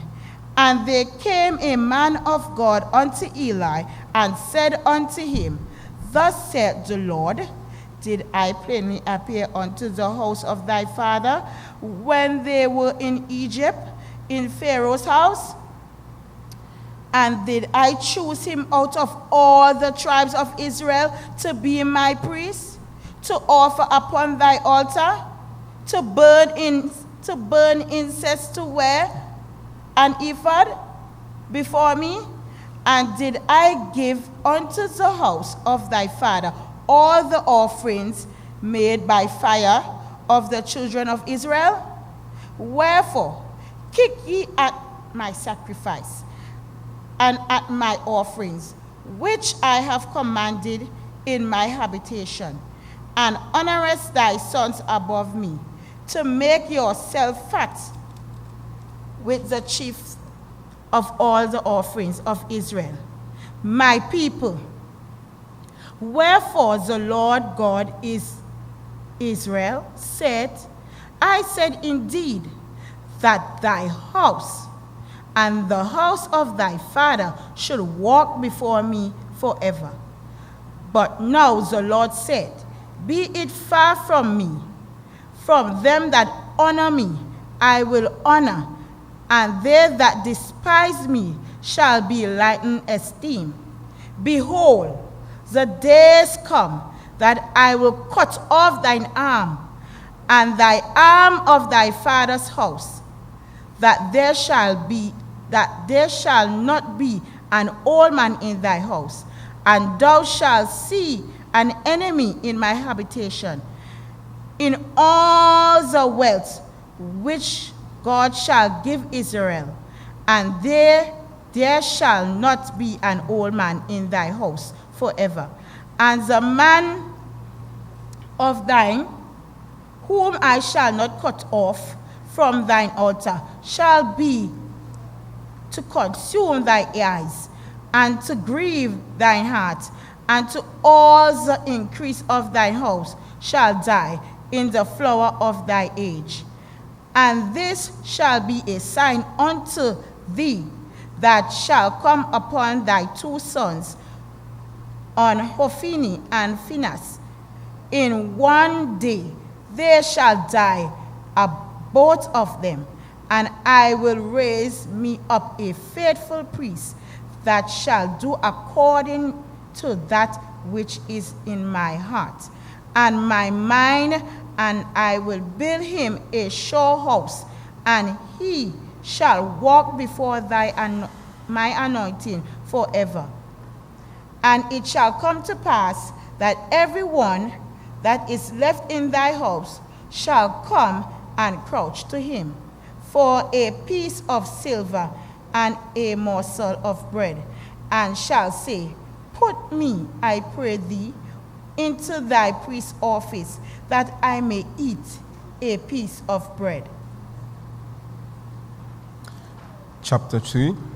And the child Samuel ministered unto the Lord before Eli, and the word of the Lord was praised.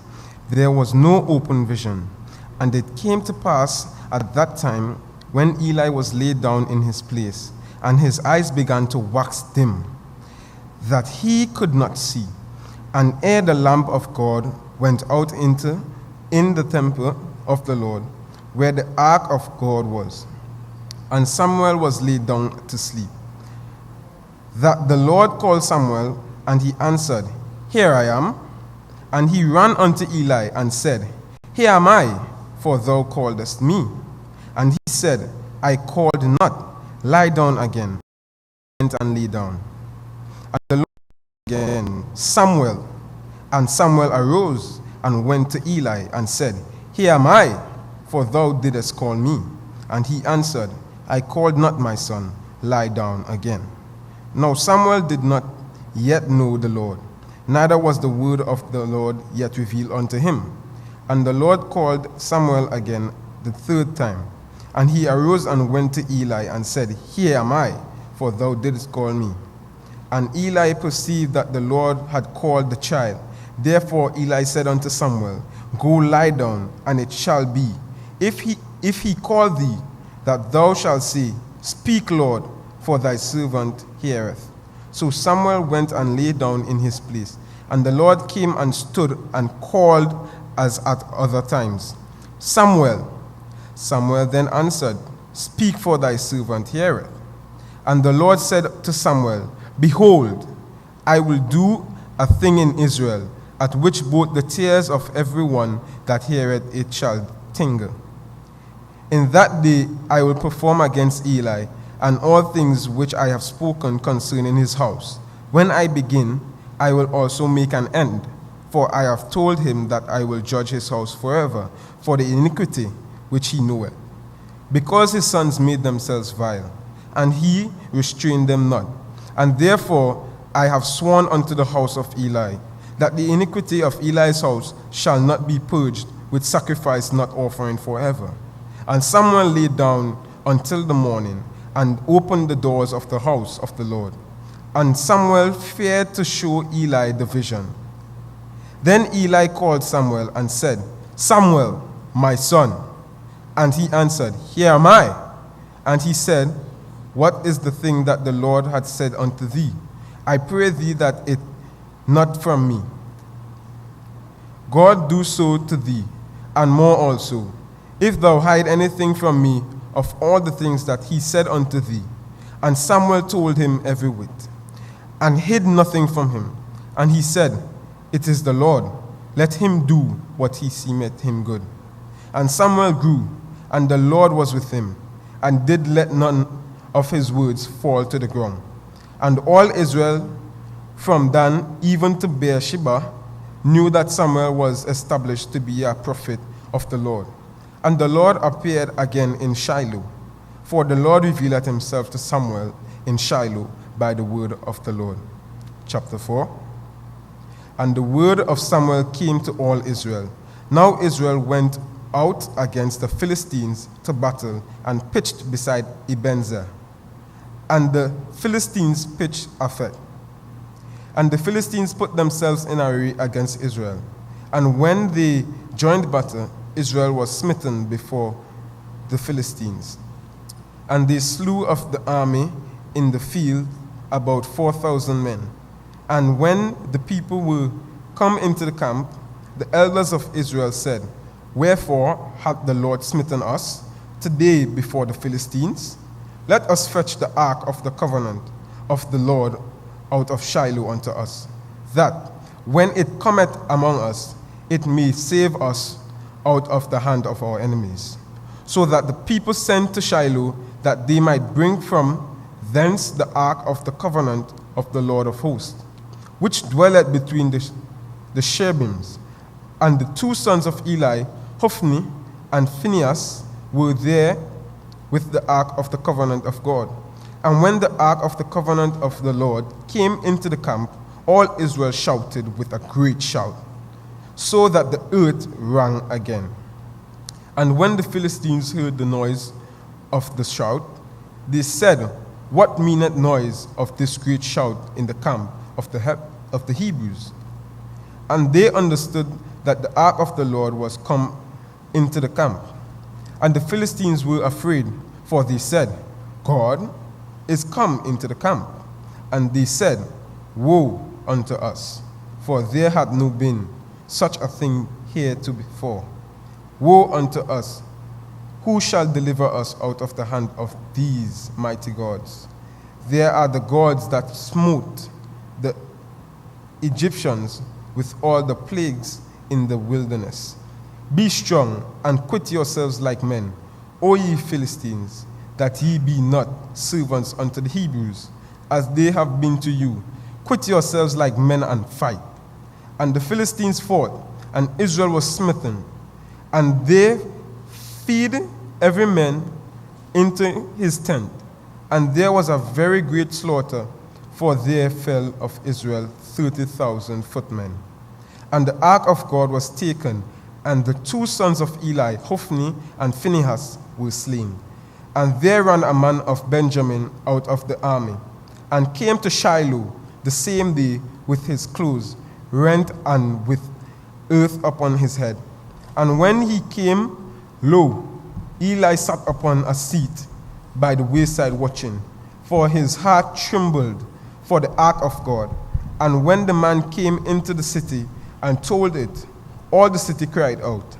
And when Eli heard the noise of the crying, he said, What meaneth the noise of this tumult? And the man came into hastily and told Eli. Now Eli was 98 years old, and his eyes were dim, that he could not see. And the man said unto Eli, I am he that came out of the army, and I feed today out of the army. And he said, What is there done, my son? And the messenger answered and said, Israel is feed before the Philistines. And there had been also a great slaughter among the people, and thy two sons also, Hophni and Phinehas, are dead. And the ark of God is taken. And it came to pass, when he made mention of the ark of God, and he fell from off the seat backward by thy side of the gate. And his neck broke, and he died, for he was an old man and heavy, and he had judged Israel 40 years. And his daughter-in-law, Phinehas' wife, was with child, near to be delivered.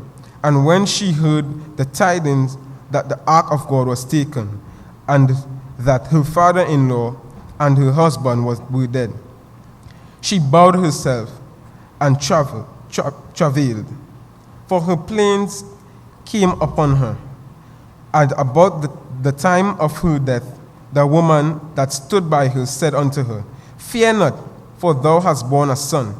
But she answered not, neither did she regard it. And she named the child Lichshabad, saying, the glory is departed from Israel. But the ark of God was taken, and because of her father-in-law and her husband, and she said, the glory is departed from Israel, for the ark of God is taken. And the Philistines took the ark of God, and brought it from Ebenezer unto Ashdod. When the Philistines took the ark of God, they brought it into the house of Dagon, and set it by Dagon. And when they of Ashdod arose early on the morrow, behold, Dagon fall to his face to the Dagon was fallen upon his face to the earth before the ark of the Lord. And they took Dagon and set him in his place again. And when they arose early on the morrow morning, behold, Dagon was fallen upon his face to the ground before the ark of the Lord. And the head of Dagon and both the palms of his hands were cut off upon the threshold. Only the stump of Dagon was left to him. Therefore, neither the priest of Dagon nor any that come into Dagon's house tread in the threshold of Dagon in Ashdod unto this day. But the hand of the Lord was heavy upon them of Ashdod, and he destroyed them and smote them with the emeralds, even Ashdod and the coast thereof. And when the men of Ashdod saw that it was so, they said, the ark of the God of Israel shall not abide with us, for his hand is sore upon us, and upon Dagon our God, and sent thereof. Therefore, and gathered all the lords of the Philistines unto them, and said, what shall we do with the ark of the God of Israel? And they answered, let the ark of the Lord of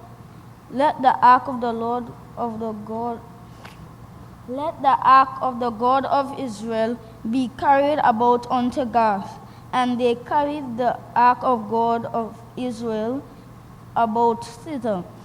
And it was so that after they had carried it about, and the hand of the city the hand of the Lord was against the city with a very great destruction.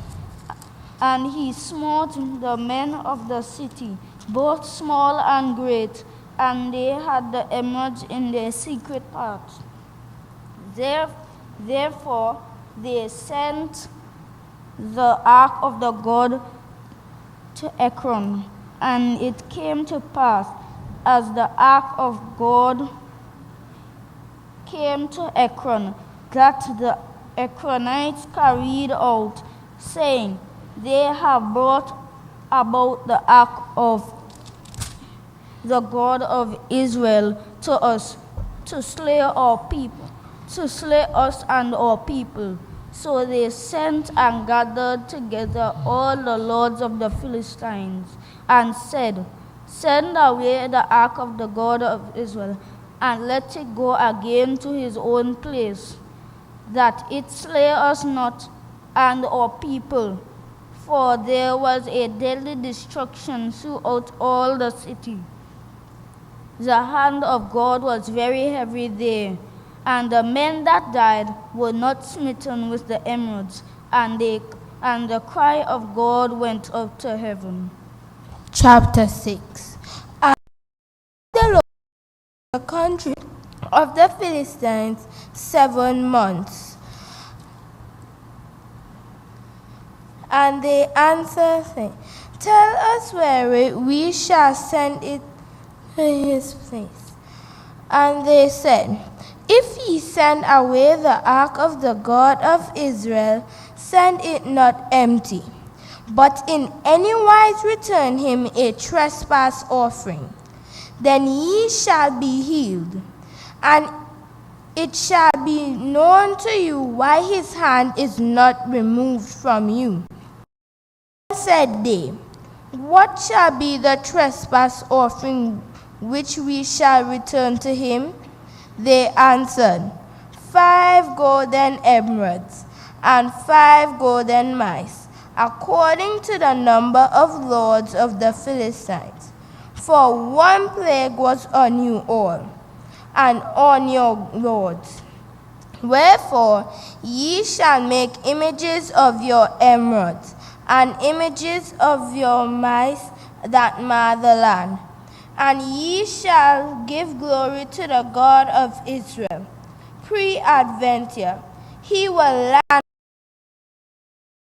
and from off your gods, your land. Wherefore then do ye harden your hearts, as the Egyptian and Pharaoh hardened their hearts? When he had wrought wonderfully among them, did the people go, and they departed? Now therefore, 2 carts, and take 2 milch kine, on which they had come no yoke, and tie the kine to the cart, and bring their claves home from them.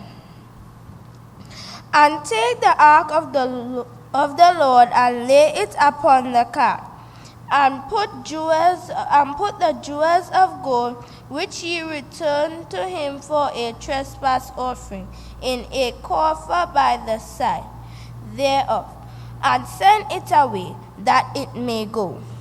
And see if it go up, that if it goeth up by the way to its own coast to Bethshemesh, then it hath done this great evil. But if not, then we shall know that it is not his hand that smote us. It was a chance that happened to us. Then the men did so, and took 2 milch kine, and tied them to the cart, and shut up their calves at home. And they laid the ark of the Lord upon the cart, and the coffer which the mice of gold, and the images of their emeralds.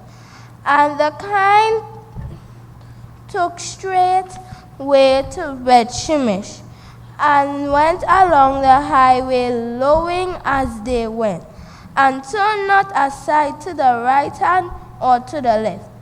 And the lords of the Philistines went after them unto the border of Bethshemesh. And they of Bethshemesh were reaping their wheat harvest in the valley. And they lifted up their eyes and saw the ark, and rejoiced to see it. And the cart came into the field of Joshua the Bethshemite, and there stood there where there was a great stone, and they clave wood of the cart, and offered the kine a burnt sacrifice unto the Lord. And the Levites took down the ark of the Lord, and the coffer that was with it, wherein the jewels of gold were, and put them unto a great stone. And the men of Bethshemesh offered burnt offerings and sacrificed sacrifices the same day unto the Lord. And when the 5 lords of the Philistines had seen it, they returned to Ephraim the same day. And these are the golden emeralds which the Philistines returned for a trespass offering unto the Lord. For Ashdod 1, for Gaza 1, for Askelon 1, for Gath 1, for Ekron 1. And the golden mice, according to the number of the cities of the Philistines, belonging to all 5 lords, both of fenced cities and of country villages, and even unto the great stone of Abel, which remaineth unto this day. And he smote the men of Bethshemesh, because they had looked into the ark of the Lord. Even he smote the people 50,000 and 70 men. And the people lamented, because the Lord had smitten many of the people with a great slaughter. And the men of Bethshemesh said, Who is able to stand before this holy Lord God? And to whom shall he go up from us? And they sent messengers to the inhabitants of Kirjath-jearim, saying, The Philistines have brought again the ark of the Lord. Come ye down and fetch it up to you. Chapter 7. Kirjath-jearim came and fetched up the ark of the Lord, and brought it into the house in the hill, and sanctified Eleazar to keep the ark of the Lord. It came to pass, the ark abode in Kirjath. Time was long, for it was 20 years, and all the house of Israel lamented after the Lord. And Samuel spake unto all the house of Israel, saying, If ye do return unto the Lord with all your hearts, then put away the strange gods and Ashtaroth from among you, and prepare your hearts unto the Lord, and serve him only, and he will deliver you out of the hand of the Philistines. Then the children of Israel did put away Baalim and Ashtaroth, and served the Lord only. And Samuel said, Gather all Israel to Mizpeh, and I will pray for you unto the Lord. And they gathered together to Mizpeh, and drew water, and poured it out before the Lord, and fasted on that day, and said there, We have sinned against the Lord. And Samuel judged the children of Israel in Mizpeh. And when the Philistines heard that the children of Israel were gathered together to Mizpeh, the lords of the Philistines went up against Israel. And when the children of Israel heard it, they were afraid of the Philistines. And the children of Israel said to Samuel, Cease not to cry unto the Lord our God for us, that he will save us out of the hand of the Philistines. And Samuel took a sucking lamb and offered it for a burnt offering holy unto the Lord. And Samuel cried unto the Lord for Israel, and the Lord heard him. And as Samuel was offering up the burnt offering, the Philistines drew near to battle against Israel. But the Lord thundered with a great thunder on that day upon the Philistines, and discomfited them, and they were smitten before Israel. And the men of Israel went out to Mizpeh, and pursued the Philistines, and smote them until they came under Bethkar. Then Samuel took a stone and set it between Mizpeh and Shen, and called the name of it Ebenezer, saying, Hitherto hath the Lord helped us. So the Philistines were subdued, and they came no more into the coast of Israel. And the hand of the Lord was against the Philistines all the days of Samuel. And the cities which the Philistines had taken from Israel were restored to Israel, from Ekron even unto Gath, and the coasts thereof did Israel deliver out of the hands of the Philistines. And there was peace between Israel and the Amorites. And Samuel judged Israel all the days of his life.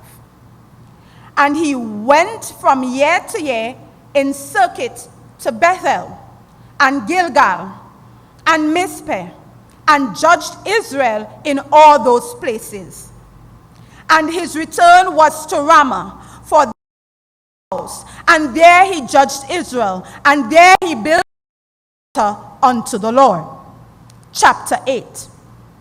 And it came to pass, when Samuel was old, that he made his sons judges over Israel. Now the name of his firstborn was Joel, and the name of his second, Abiah. They were judges in Beersheba. And his sons walked not in his ways, but turned aside after lucre, and took bribes, and perverted judgment. Then all the elders of Israel gathered themselves together, and came to Samuel unto Ramah, and said unto him, Behold, thou art old, and thy sons walk not in thy ways. Now make us a king to judge us, like all the nations. But the thing displeased Samuel, when they said, Give us a king to judge us. And Samuel prayed unto the Lord. And the Lord said unto Samuel, Hearken unto the voice of the people, in all that they say unto thee. For they have not rejected thee, but they have rejected me, that I should not reign over them. According to all the works which they have done since the day that I brought them up out of Egypt, even unto this day, wherewith they have forsaken me, and served other gods, so do they also unto thee. Now therefore hearken unto their voice, howbeit yet protest solemnly unto them, and shew them the manner of the king that shall reign over them. And Samuel told all the words of the Lord unto the people that asked of him a king. And he said, This will be the manner of the king that shall reign over you. He will take your sons and appoint them for himself, for his chariots, and to be his horsemen, and some shall run before his chariots. And he will appoint him captains over thousands, and captains over 50s, and will set them to ear his ground, and to reap his harvest, and to make his instruments of war and instruments of his chariots. And he will take your daughters to be confectionaries, and to be cooks, and to be bakers. And he will take your fields, and your vineyards, and your oliveyards, even the best of them, and give them to his servants. And he will take the tenth of your seed, and of your vineyards, and give to his officers, and to his servants. And he will take your men servants, and your maid servants, and your goodliest young men, and your asses, and put them to his work. He will take the tenth of your sheep, and ye shall be his servants. And ye shall cry out in that day because of your king, which ye shall have chosen you. And the Lord will not hear you in that day. Nevertheless, the people refused to obey the voice of Samuel. And they said, Nay, but we will have a king over us, that we also may be like all the nations, and that our king may judge us, and go out before us, and fight our battles. And Samuel heard all the words of the people, and he rehearsed them in the ears of the Lord. And the Lord said to Samuel, Hearken to the voice, and make them a king. And Samuel said unto the men of Israel, Go ye every man unto his city. Now there was Kish, the son of Abiel, the son of Zerah, the son of Bechorath, the son of Aphia, a Benjamite, a mighty man of power. And he had a son whose name was Saul, a choice young man, a goodly. And there was not among the children of Israel a goodlier person than he. From his shoulders and upward he was higher than any of the people. And the asses of Kish, Saul's father, were lost. And Kish said to Saul his son, Take now one of the servants with thee, and arise, go seek the asses. And he passed through Mount Ephraim, and passed through the land of Shalisha, but they found them not. Then they passed through the land of Shalim, and there they were not. And he passed through the land of the Benjamites, but they found them not. And when they were come to the land of Zoph, Saul said to his servant that was with him, Come, let us return, lest my father leave caring for the asses, and take thought for us. And he said unto him, Behold, now there is in this city a man of God, and he is an honorable man. All that he said cometh surely to pass. Now let us go thither. Peradventure, he can shew us our way, that we should go. Then said Saul to his servant, But behold, if we go, what shall we bring the man? For the bread is spent in our vessels, and there is not a present to bring to the man of God. What have we? And the servant answered Saul again, and said, Behold, I have here a hand, the fourth part of shekel of silver. That will I give to the man of God, to tell us our way. Before time in Israel, when a man went to inquire of God, thus he spake, Come, and let us go to the seer. For he that is now called a prophet was before time called a seer. Then said Saul to his servant, Well said, come, let us go. So they went unto the city where the man of God was. And as they went up to the hill to the city, they found young maidens going out to draw water, and said unto them, Is the seer here? And they answered to them and said, He is. Behold, he is before you.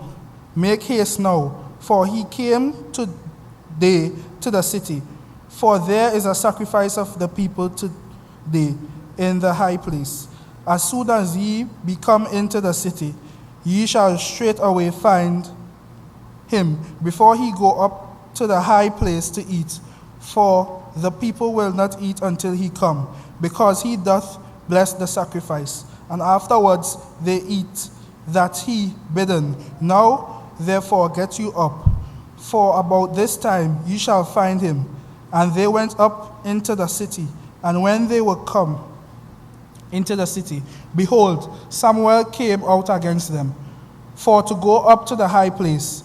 Now the Lord had told Samuel in his ear a day before Saul came, saying, Tomorrow about this time I will send thee a man out of the land of Benjamin, and thou shalt anoint him to be captain over my people Israel, that he may save my people out of the hand of Philistines.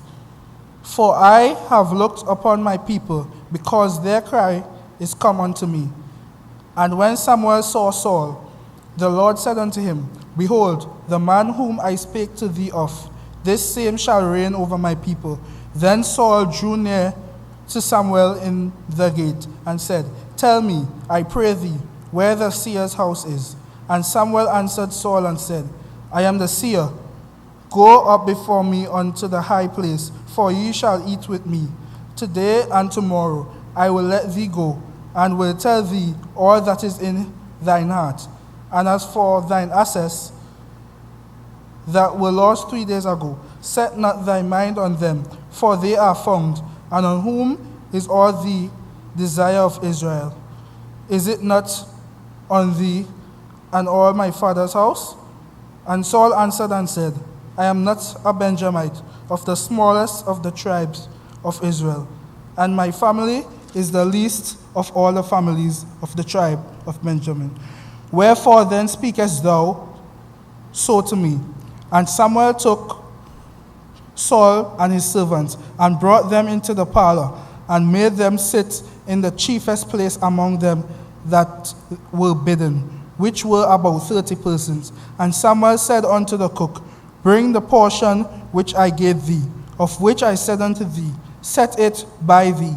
And the cook took up the shoulder and that which was upon it, and set it before Saul. And Samuel said, Behold, that which is left, set it before thee, and eat.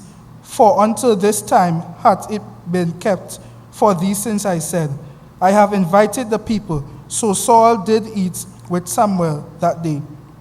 And when they were come down from the high place into the city, Samuel communed with Saul upon the top of the house. And they arose early, and it came to pass about the spring of the day that Samuel called Saul to the top of the house, saying, Up, that I may send thee away. And Saul arose, and they went out, both of them, he and Samuel abroad. And as they were going down the end of the city, Samuel said to Saul, Bid the servant pass on before us. And he passed on. But stand thou still a while, that I may shew thee the word of God. Chapter 10. Then Samuel took a vial of his head and kissed him, and said, It is not because the Lord hath anointed thee to be captain over thou hast departed from me today. And thou shalt find 2 men by Rachel's sepulchre, order of Benjamin and Zelzah, and they will say unto thee, The asses which thou wentest to seek are found, and lo, thy father hath left the care of the asses, and sorroweth for you, saying, What shall I do for my son? Then shalt thou go on forward from thence, and thou shalt come to the plain of Tabor, and there shall meet thee 3 men going up to God, to Bethel, one carrying 3 kids, and another carrying 3 loaves of bread, and another carrying a bottle of wine. And they will salute thee, and give thee 2 loaves of bread, which thou shalt receive of their hands. After that thou shalt come to the hill of God, where is the garrison of Philistines. And it shall come to pass, when thou art come thither to the city, that thou shalt meet a company of prophets coming down from the high place with a psaltery and a tabret and a pipe and a harp before them, and they shall prophesy. And the Spirit of the Lord will come upon thee, and thou shalt prophesy with them, and shalt be turned into another man. And let it be, when these signs are come unto thee, that thou do as occasion serve thee, for God is with thee. And thou shalt go down before me to Gilgal, and behold, I will come down unto thee, and to offer burnt offerings, and to sacrifice sacrifices of peace offerings. 7 days shalt thou tarry till I come to thee, and show thee what thou shalt do. And it was so that when he had turned his back to go from Samuel, God gave him another heart. And all those signs came to pass that day.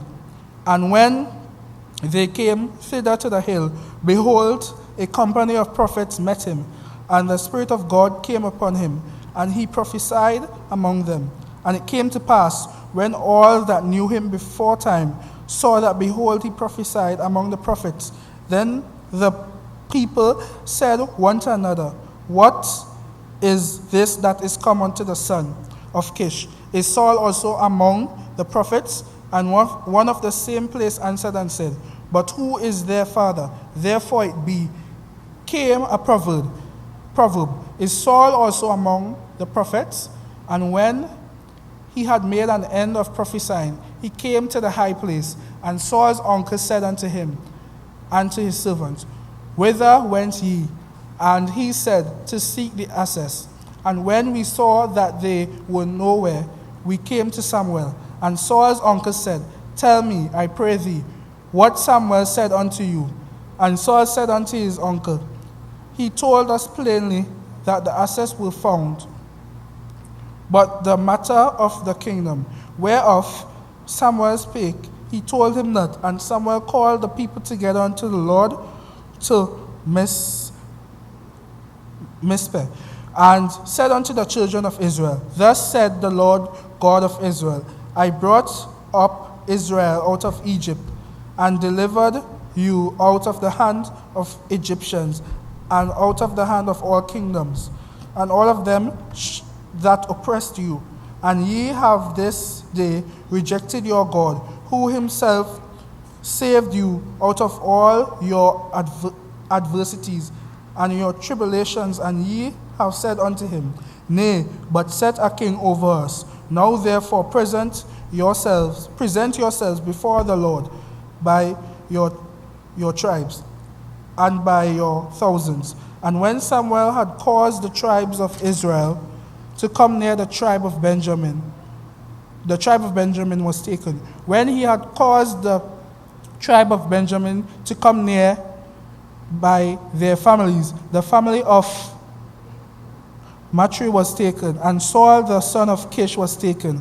And when they sought him, he could not be found. Therefore they inquired of the Lord further if the man should yet come thither. And the Lord answered, Behold, he hath hid himself among the stuff. And they ran and fetched him thence. And when he stood among the people, he was higher than any of the people from his shoulders and upward. And Samuel said to all the people, See ye him whom the Lord has chosen, that there is none like him among all the people. And all the people shouted and said, God save the king. Then Samuel told the people the manner of the kingdom, and wrote it in a book, and laid it up before the Lord. And Samuel sent all the people away, every man to his house. And Saul also went home to Gibeah, and there went with him a band of men, whose hearts God had touched. But the children of Belial said, How shall this man save us? And they despised him, and brought him no presents, but he held his peace. Chapter 11. Then Nahash the Ammonite against Jabesh Gilead, and all the men of Jabesh said unto Nahash, Make a covenant with us, and we will serve thee. And Nahash the Ammonite answered them, On this condition will I make a covenant with you, that I may thrust out all your right eye, and lay it for a reproach upon all Israel. And the elders of Jabesh said unto him, Give us 7 days respite, that we may send messengers unto all the coast of Israel.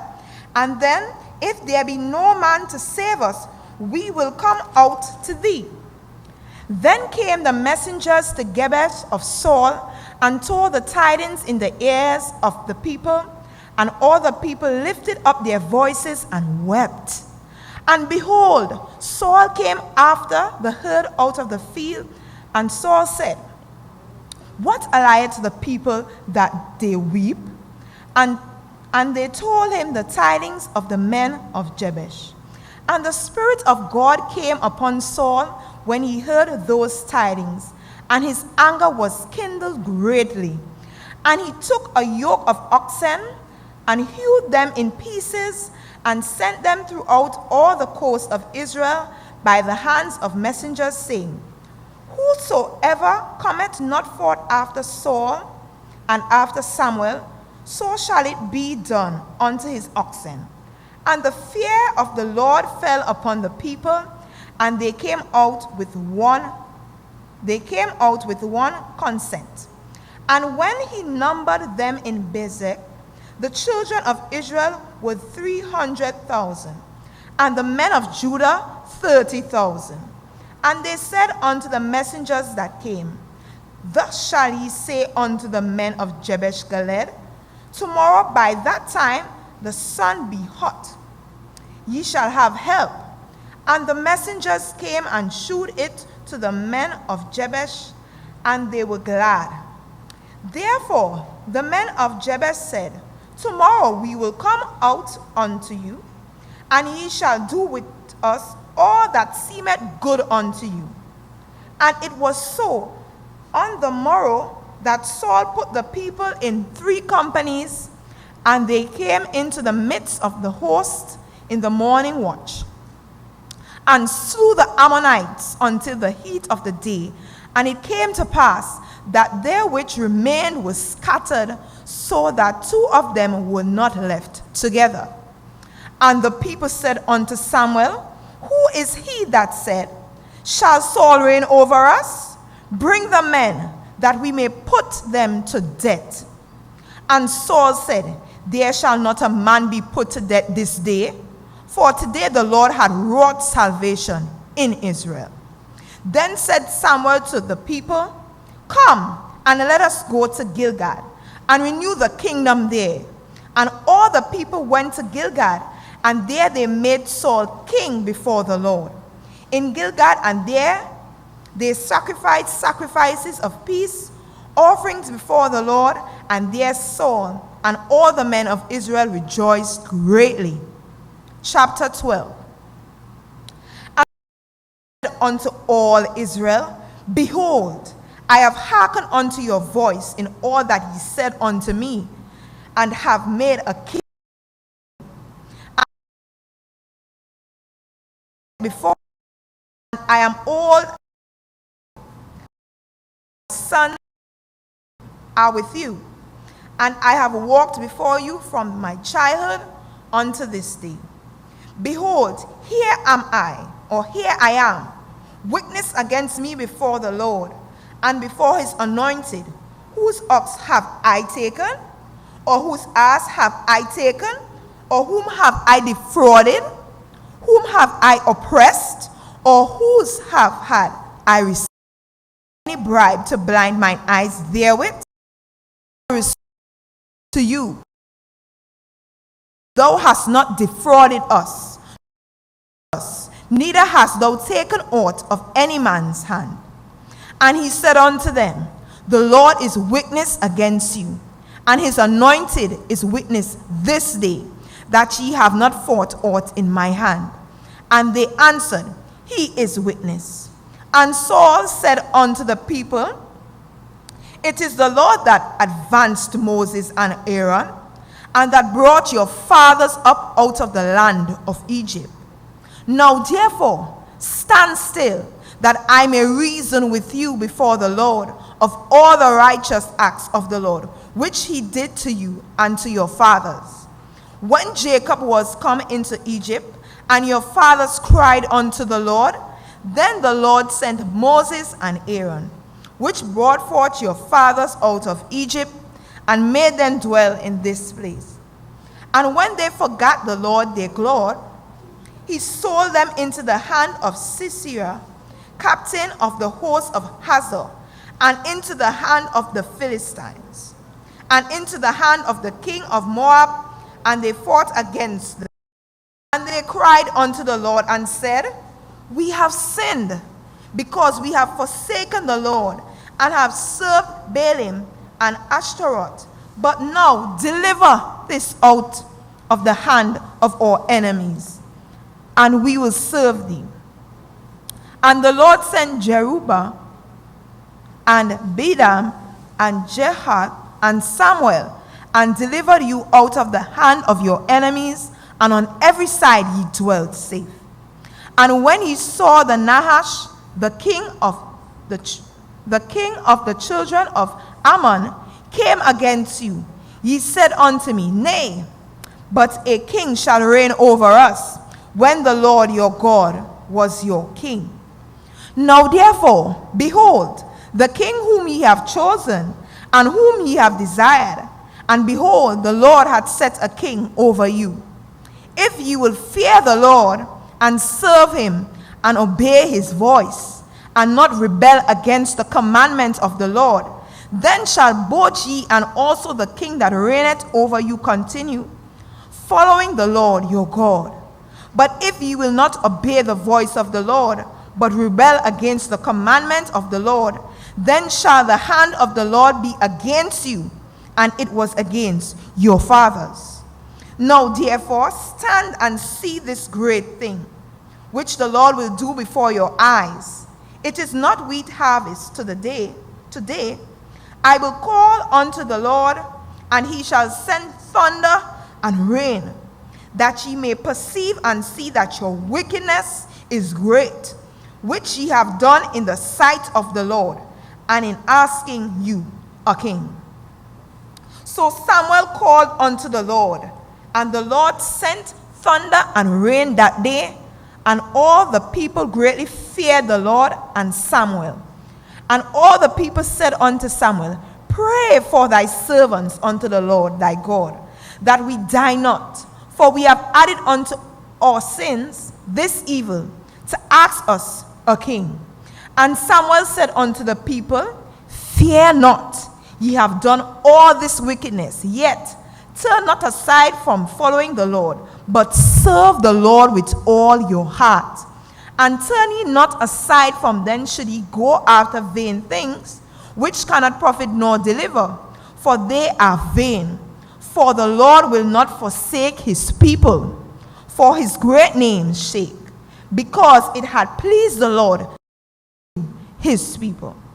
Moreover, as for me, God forbid that should against the Lord in ceasing to, but I will teach and the only and serve him in truth with all your heart, for consider how great things he hath done for you. But if ye shall still do, ye shall be consumed, both ye and your king. Chapter 13. Saul reigned 1 year, and when he had reigned 2 years over Israel, 3,000 men of whereof 2,000 were with Saul in and in with Jonathan in Gibeon, and the rest of the people he sent every man to his tent. And Jonathan smote the garrison of the Philistines that was in Geba, and the Philistines heard of it. God blew the trumpet, all the land saying, the Hebrew hear, or let the Hebrews hear. And all say that Saul had smitten a garrison of the Philistines, and that Israel also was had in abomination with the Philistines, and the people were called together after Saul, and themselves together to against Israel, and 6,000 horsemen, and the people as the sand which is on the sea, multitudes. And they came up and pitched in Michmash, eastward from Bish-aven. When the men of Israel saw that they were in strait, for the pressed themselves gets pits, and some of the Hebrews went over Jordan to the land of Gad and Gilead. As for Saul, he was yet in Gilead, and all the people followed him trembling. And he took place according to the set time that Samuel had appointed, but Samuel came not to Gilgal, and the people were scattered from him. And Saul said, Bring hither a burnt offering to me, and peace offerings. And he offered the burnt pass, that as the burnt Samuel came, and Saul went out to meet him, that he might salute him. And Samuel said, What hast thou done? And Saul said, Because I saw that the people were scattered from me, and that thou camest not within the days appointed, and that the Philistines gathered themselves together in Michmash, therefore said I, The Philistines will come down now upon me to Gilgal, and I have not made supplication unto the Lord. I forced myself therefore, and offered a burnt offering. And Samuel said to Saul, Thou hast done foolishly. Thou hast not kept the commandment of the Lord thy God, which had commanded thee. For now would the Lord have established thy kingdom upon Israel forever. But now thy kingdom shall not continue, the Lord had sought him a man after his own heart, and the Lord had commanded him to be captain over his people, because thou hast not kept that which the Lord commanded thee. And Samuel arose and gat him up from Gilgal unto Gibeah of Benjamin. And Saul numbered the people that were present with him, about 600 men.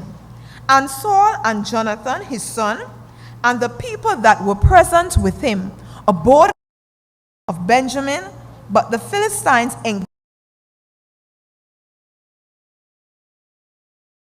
up spoilers camp of Philistine in 3 companies. One company turned unto the way that leadeth to Ophrah, unto the land of Shur. And another company turned the way to Beth, and another company turned the way of the border that looketh to the valley of Zibeon, towards the wilderness. Now there was no smith found throughout all the land of Israel. For the Philistines said, lest the Hebrew make them swords of spear. But all the Israelites went down to the Philistines to sharpen every man his share, and his culture, and his axe, and his mattock. Yet they had fly for the mattocks, and for the cultures, and for the forks, and for the axes, and to sharpen the gods. So it came to pass in the day of battle, that there was neither sword nor spear found in the hand of any of the people that were with Saul and Jonathan. But with Saul and with Jonathan his son was there found. And the garrisons of the Philistines went out to the passage of Michmash. 14. Now it came to the day that Jonathan the son of Saul said unto the young man that bare his armor, come, and let us go over to the Philistines' garrison that is on the other side. But he told not his father. And Saul tarried in the utmost part of the Gibeah, under a pomegranate tree, which is in Migron, and the people that were with him were about 600 men. And Ahiah, the son of Ahitub, Ishbod, brothers of the son of Phinehas, the son of Eli, the Lord's priest in Shiloh, wearing an ephod. And the people knew not that Jonathan was gone. And between the passages by which Jonathan sought to go over the Philistines' garrison, there was a sharp rock on the one side, and a sharp rock on the other side. And the name of one was Boaz, and the name of the other Shinneh. The forefront of the one was situate northward over against Michmash, and the other southward over against Jabesh.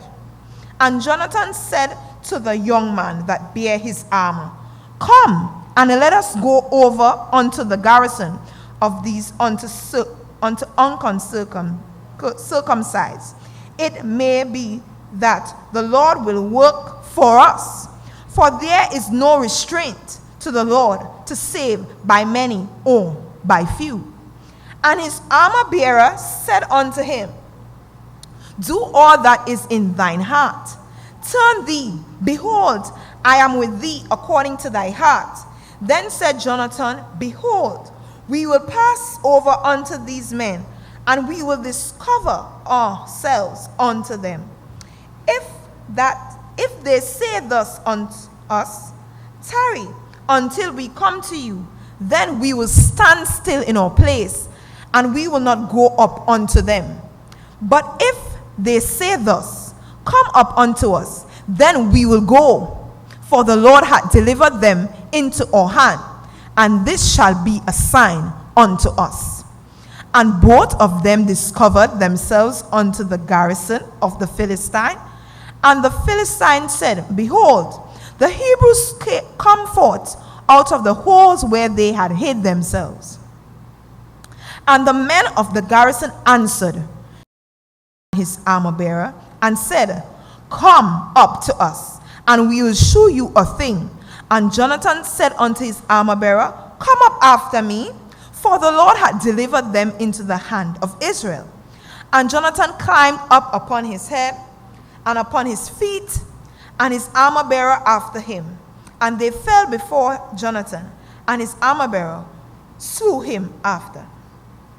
And that first slaughter which Jonathan and his armor-bearer made was about 20 men within, as it were, an half acre of land, which a yoke of oxen might plow. And there was trembling in the host, in the field, and among all the people, the garrison and the spoilers. They also trembled, and the earth quaked, so it was very great trembling. And the watchmen of Saul in Gibeah of Benjamin looked, and behold, the multitude melted away, and they went on beating down one another. Then said Saul unto the people that were with him, Number now, and see who is gone from us. And when they had numbered, behold, Jonathan and his armor-bearer were not there. And Saul said unto Ahiah, Bring hither the ark of God, for the ark of God was at that time with the children of Israel. And it came to pass, while Saul talked unto the priests, that the noise that was in the host of the Philistines went on and increased. And Saul said unto the priests, Withdraw thine hand. And Saul and all the people that were with him assembled themselves, and they came to battle. And behold, every man's sword was against his fellow, and there was a very great discomfiture. Moreover, the Hebrews that were with the Philistines before that time, which went up with them into the camp from the country round about, even they also turned to be with the Israelites that were with Saul and Jonathan.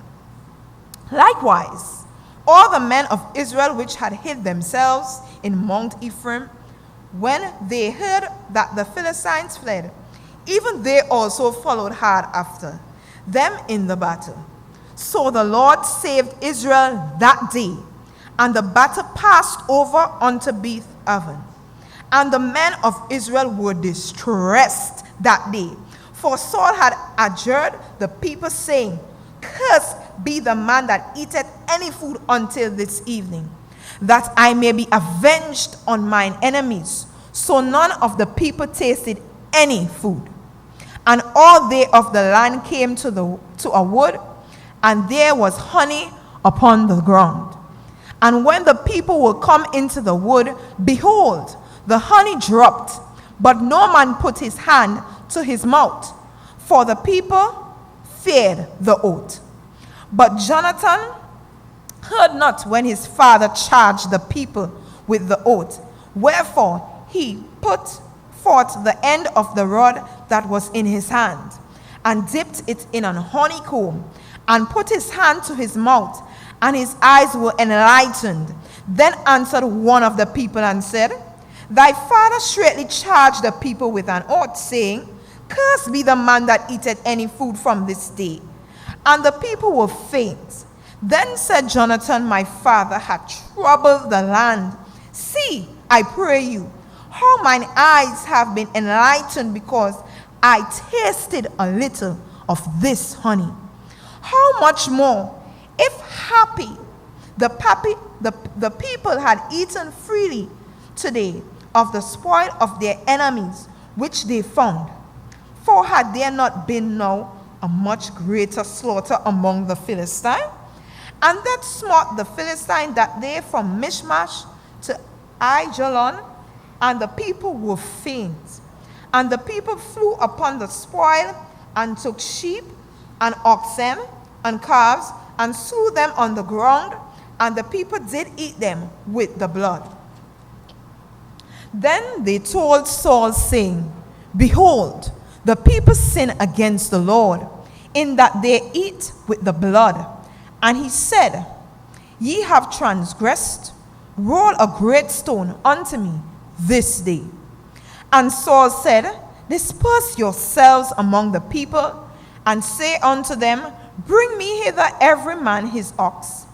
and every man his sheep, and slay them here, and eat, and sin not against the Lord in eating with the blood. And all the people brought every man his ox with him that night, and slew them there. And Saul built an altar unto the Lord, and the same was the first altar that he built unto the Lord. And Saul said, Let us go down after the Philistines by night, and spoil them until the morning light, and let us not leave a man of them. And they said, Do whatsoever seemeth good unto thee. Then said the priest, Let us draw near hither unto God. And Saul asked counsel of God, Shall I go down after the Philistine? Wilt thou deliver them into the hand of Israel? But he answered him not that day. And Saul said, Draw ye nearer hither, all the chiefs of the people, and know and see wherein this sin hath been this day. For as the Lord liveth, which saveth Israel, though it be in Jonathan my son, he shall surely die. But there was not a man among all the people that answered him. Then said he unto all Israel, Be ye on one side, and I and Jonathan and my son will be on the other side. And the people said unto Saul, Do what seemeth good unto thee. Therefore Saul said unto the Lord God of Israel, Give a perfect lot. And Saul and Jonathan were taken, but the people escaped. And Saul said, Cast lots between me and Jonathan my son. And Jonathan was taken. Then Saul said to Jonathan, Tell me what thou hast done. And Jonathan told him and said, I did but taste a little honey with the end of rod that was in mine hand, and lo, I must die. And Saul answered, God do so and more also, for thou shalt surely die, Jonathan. And the people said unto Saul, Shall Jonathan die, who had wrought this great salvation in Israel? God forbid. As the Lord liveth, there shall not one hair of his head fall to the ground, for he had wrought with God this day. So the people rescued Jonathan, that he died not. Then Saul went up from following the Philistine, and the Philistine went to their own place. So Saul took the kingdom over Israel, and fought against all his enemies on every side, against Moab, and against the children of Ammon, and against Edom, and against the kings of Zobah, and against the Philistine, and whithersoever he turned himself, he vexed them. And he gathered an host, and smote the Amalekites, and delivered Israel out of the hand of them that spoiled them. Now the sons of Saul were Jonathan, and Ishui, and Micheshua, and the names of his two daughters were these: the name of the firstborn, Merab, and the name of the younger, Misha. And the name of Saul's wife was Ahinuma, and the daughter of Ahimaaz. And the name of the captain of his horse was Abner, the son of Ner, Saul's uncle. And Kish was the father of Saul, and Ner, the father of Abner, was the son of Abiel. And there was sore war against the Philistine and all the days of Saul. And when Saul saw any strong man of any valiant man, he took unto him.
pardon my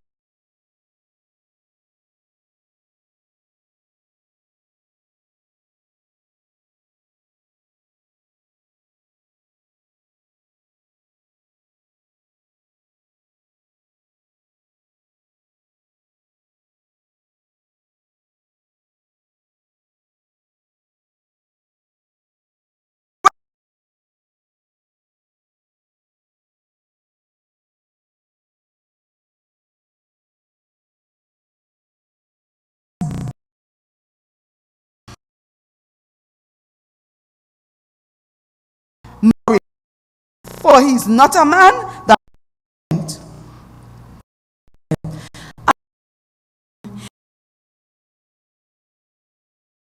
before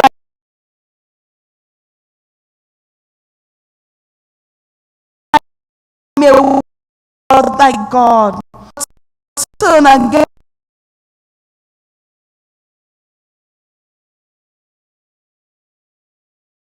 Agag eyes.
I am come to sacrifice to the Lord.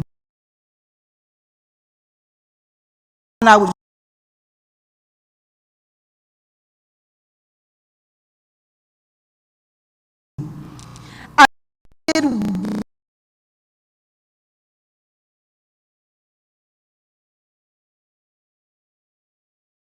that